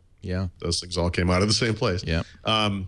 It's a wrong-headed approach. Even though I feel like they got a lot right with Windows Phone, I really do. I mean, it was special and is still special, but you know, it doesn't matter how special I think something is. If there are 3 people out there using it, you need to adjust. And so they've done a great job, I think, of turning this into a big deal. And by the way, you know, just like the underlying platform, it was Compact CE with a Silverlight API and XNA games. Today it's Windows. This is ZenT, folks. You know, in a phone. I mean, that's amazing. I still think of Windows 7, Windows Phone 7, and Windows Phone 8 as a continuum. I mean. You're saying there's a huge difference between 7 and 8. Oh, no, there is a huge difference. Absolutely a huge difference, yeah. I don't know if consumers see that. 7X to 8. No, why would they? I mean, but one of the other things that Microsoft did very effectively was not make the UI, they didn't turn it into an system. Different. Yeah. They allowed you to run the old apps and games. There was a nice continuum there. But what people maybe didn't understand under the covers was that this thing went from Tinker Toy to enterprise class, NT, kernel awesomeness. I have to say, Windows Phone 8 is, especially 8.1, is fantastic. Yeah. Yep. It is a great operating system. Problem is they screwed over their best customers when they first did Windows Phone, and I think a lot of those guys are still really leery of it, and they've all used, they're all using iOS and Android. It's too late. Yeah, it could be. Yeah. Well, I mean, it's not too late going forward, but being late to the party does make a difference in this case. Yeah. Yep. Code name pick. You want to do one of those? Yeah, I do. All right. So, code name pick of the week is Interface Manager, which is my favorite Microsoft code name of all time. That sounds really familiar. Was that Windows 3? Yeah. Let's see if anyone. Why don't you read what familiar. People are guessing? Interface Manager. Interface Manager. All right. Let's go to the chat room and see if anybody know what is Interface Manager the code name for? There's still Program Manager was 3.1. Interface Manager. That sounds so familiar. I don't know. Apparently, the original Hadoop. Version of Windows. The original version 1. Yep, that was the original name. Interface Manager. It sounds very familiar. The interface. And when you think about it in the context of what it was, which is a DOS-based application manager, right? A way to run 2 DOS apps side by side or multiple, that it almost makes sense. I mean, it would have competed with like Desk View or whatever types of applications we might have had back in the mid-1980s. So now the this is chat one of room those, knows. Oh, now they know. Yeah. But this is one of those cases where, we often criticize Microsoft these days for coming up with awesome code names and then really terrible product names. But in this case, it was reversed. I mean, That's Windows the right is name. Much better name than Interface Manager. But Interface Manager is what it does. Yeah. So that's not so bad. All right, now you're going to do something interesting with your beer pick, and I kind of like this. How long have you been using Untapped? Right, at least over a year, because I was using it in Amsterdam last year. And you record everything you drink in Untapped? No. So one thing I learned early on was to stop checking in every single beer. That's stupid, right? So I check in unique beers now, or at least I try to. I think I mentioned last week I got 2 crazy beers at a Belgian place in Boston, and I thought, here we go. Finally, new beer to check in, and I had actually had both of them before, which I was embarrassed by. But can we go look at your Untapped account? Like, can I go to untapped.com? Yeah, you can. Yep. What's your handle? Untapped.com/users/Thurrott. Cool. So we can actually see all the beers. And anyone, if you in. want, you can follow me. There's no restriction on Untapped. Anyone who wants to follow me can. That's fine. And it's interesting to compare what I do to what Mary Jo does, because we joke about this a lot on the show, but the truth is, about the hops thing and all that kind of stuff. I mean, in many ways, there are ways to do hoppy beers correctly, and I like those beers. Mary Jo just likes hoppy beers, so I think Mary Jo tends to like a lot of hoppy beers that I would never like. But she understands what I like, and the two of us will often try beer together and say, "Oh, you're going to like this," that kind of thing. And we're actually on the same page, I think, more than people would imagine. But I looked at Untapped today. I don't usually actually go and look at it, but I was curious. How many of the X number of beers? I'm sure it's over 100. Mary Jo's is 15 times bigger than what I've done. I mean, there is quite a drinker. There is literally a huge divide between us. Really wouldn't want to try to keep up. So I've done 125 unique beers. So how many of those beers have I rated 5 stars, right? 14, actually. 8 of them, let's see, 4 of them are local to me. 3 of them are from Blue Hills Brewery, my favorite place. 5 are from Colorado, which is the center of beer in the United States as far as I'm concerned. And then 6 are from Belgium. 8 of them are Belgian-styled beers, meaning either from Belgium or Belgium-style from the United States, like Omegang or some of the places from Colorado. 2 of them are barley wine beer, which I really like, but that's kind of a winter thing. But basically what this boils down to is clearly my favorite kind of beer, just based on my own ratings. You have good taste. Is Belgian beer. Belgian beer. That's because... And I've been lucky to have some crazy Belgian beers. It's the best beer. You can see some of these names no one could possibly pronounce if they didn't live there. Oh, I know. It's some of them are Flemish. Insane. Even the language sounds like there's something wrong with it. Yeah. Yeah. That's cool. And then there's a few interesting... This is good. If you go to Paul's Untapped and follow him. A lot of these, too, are really high in alcohol. Like double digit. Yeah. Yeah. This is good. I agree with you, and I'm not a huge beer fan, but boy, I just love the Belgian styles. I really think. Yeah, that's really what it kind of comes down to. There are places in the U.S. like Avery and Omegang. I'm missing a few. New Belgium, that make, just fantastic Belgian style beers. The Boston area, there's a few. None of them were 5 stars for me, but Pretty Things is in there, and. He's Thurrott on Untapped. Follow him. Add him to your friends. Look at all the badges. I told you, I think I posted this on Facebook or Twitter or something, but I said, Untapped gives me achievements for drinking beer, and Fitbit gives me achievements for exercising. So between the two of them, I find balance. Or just confusion.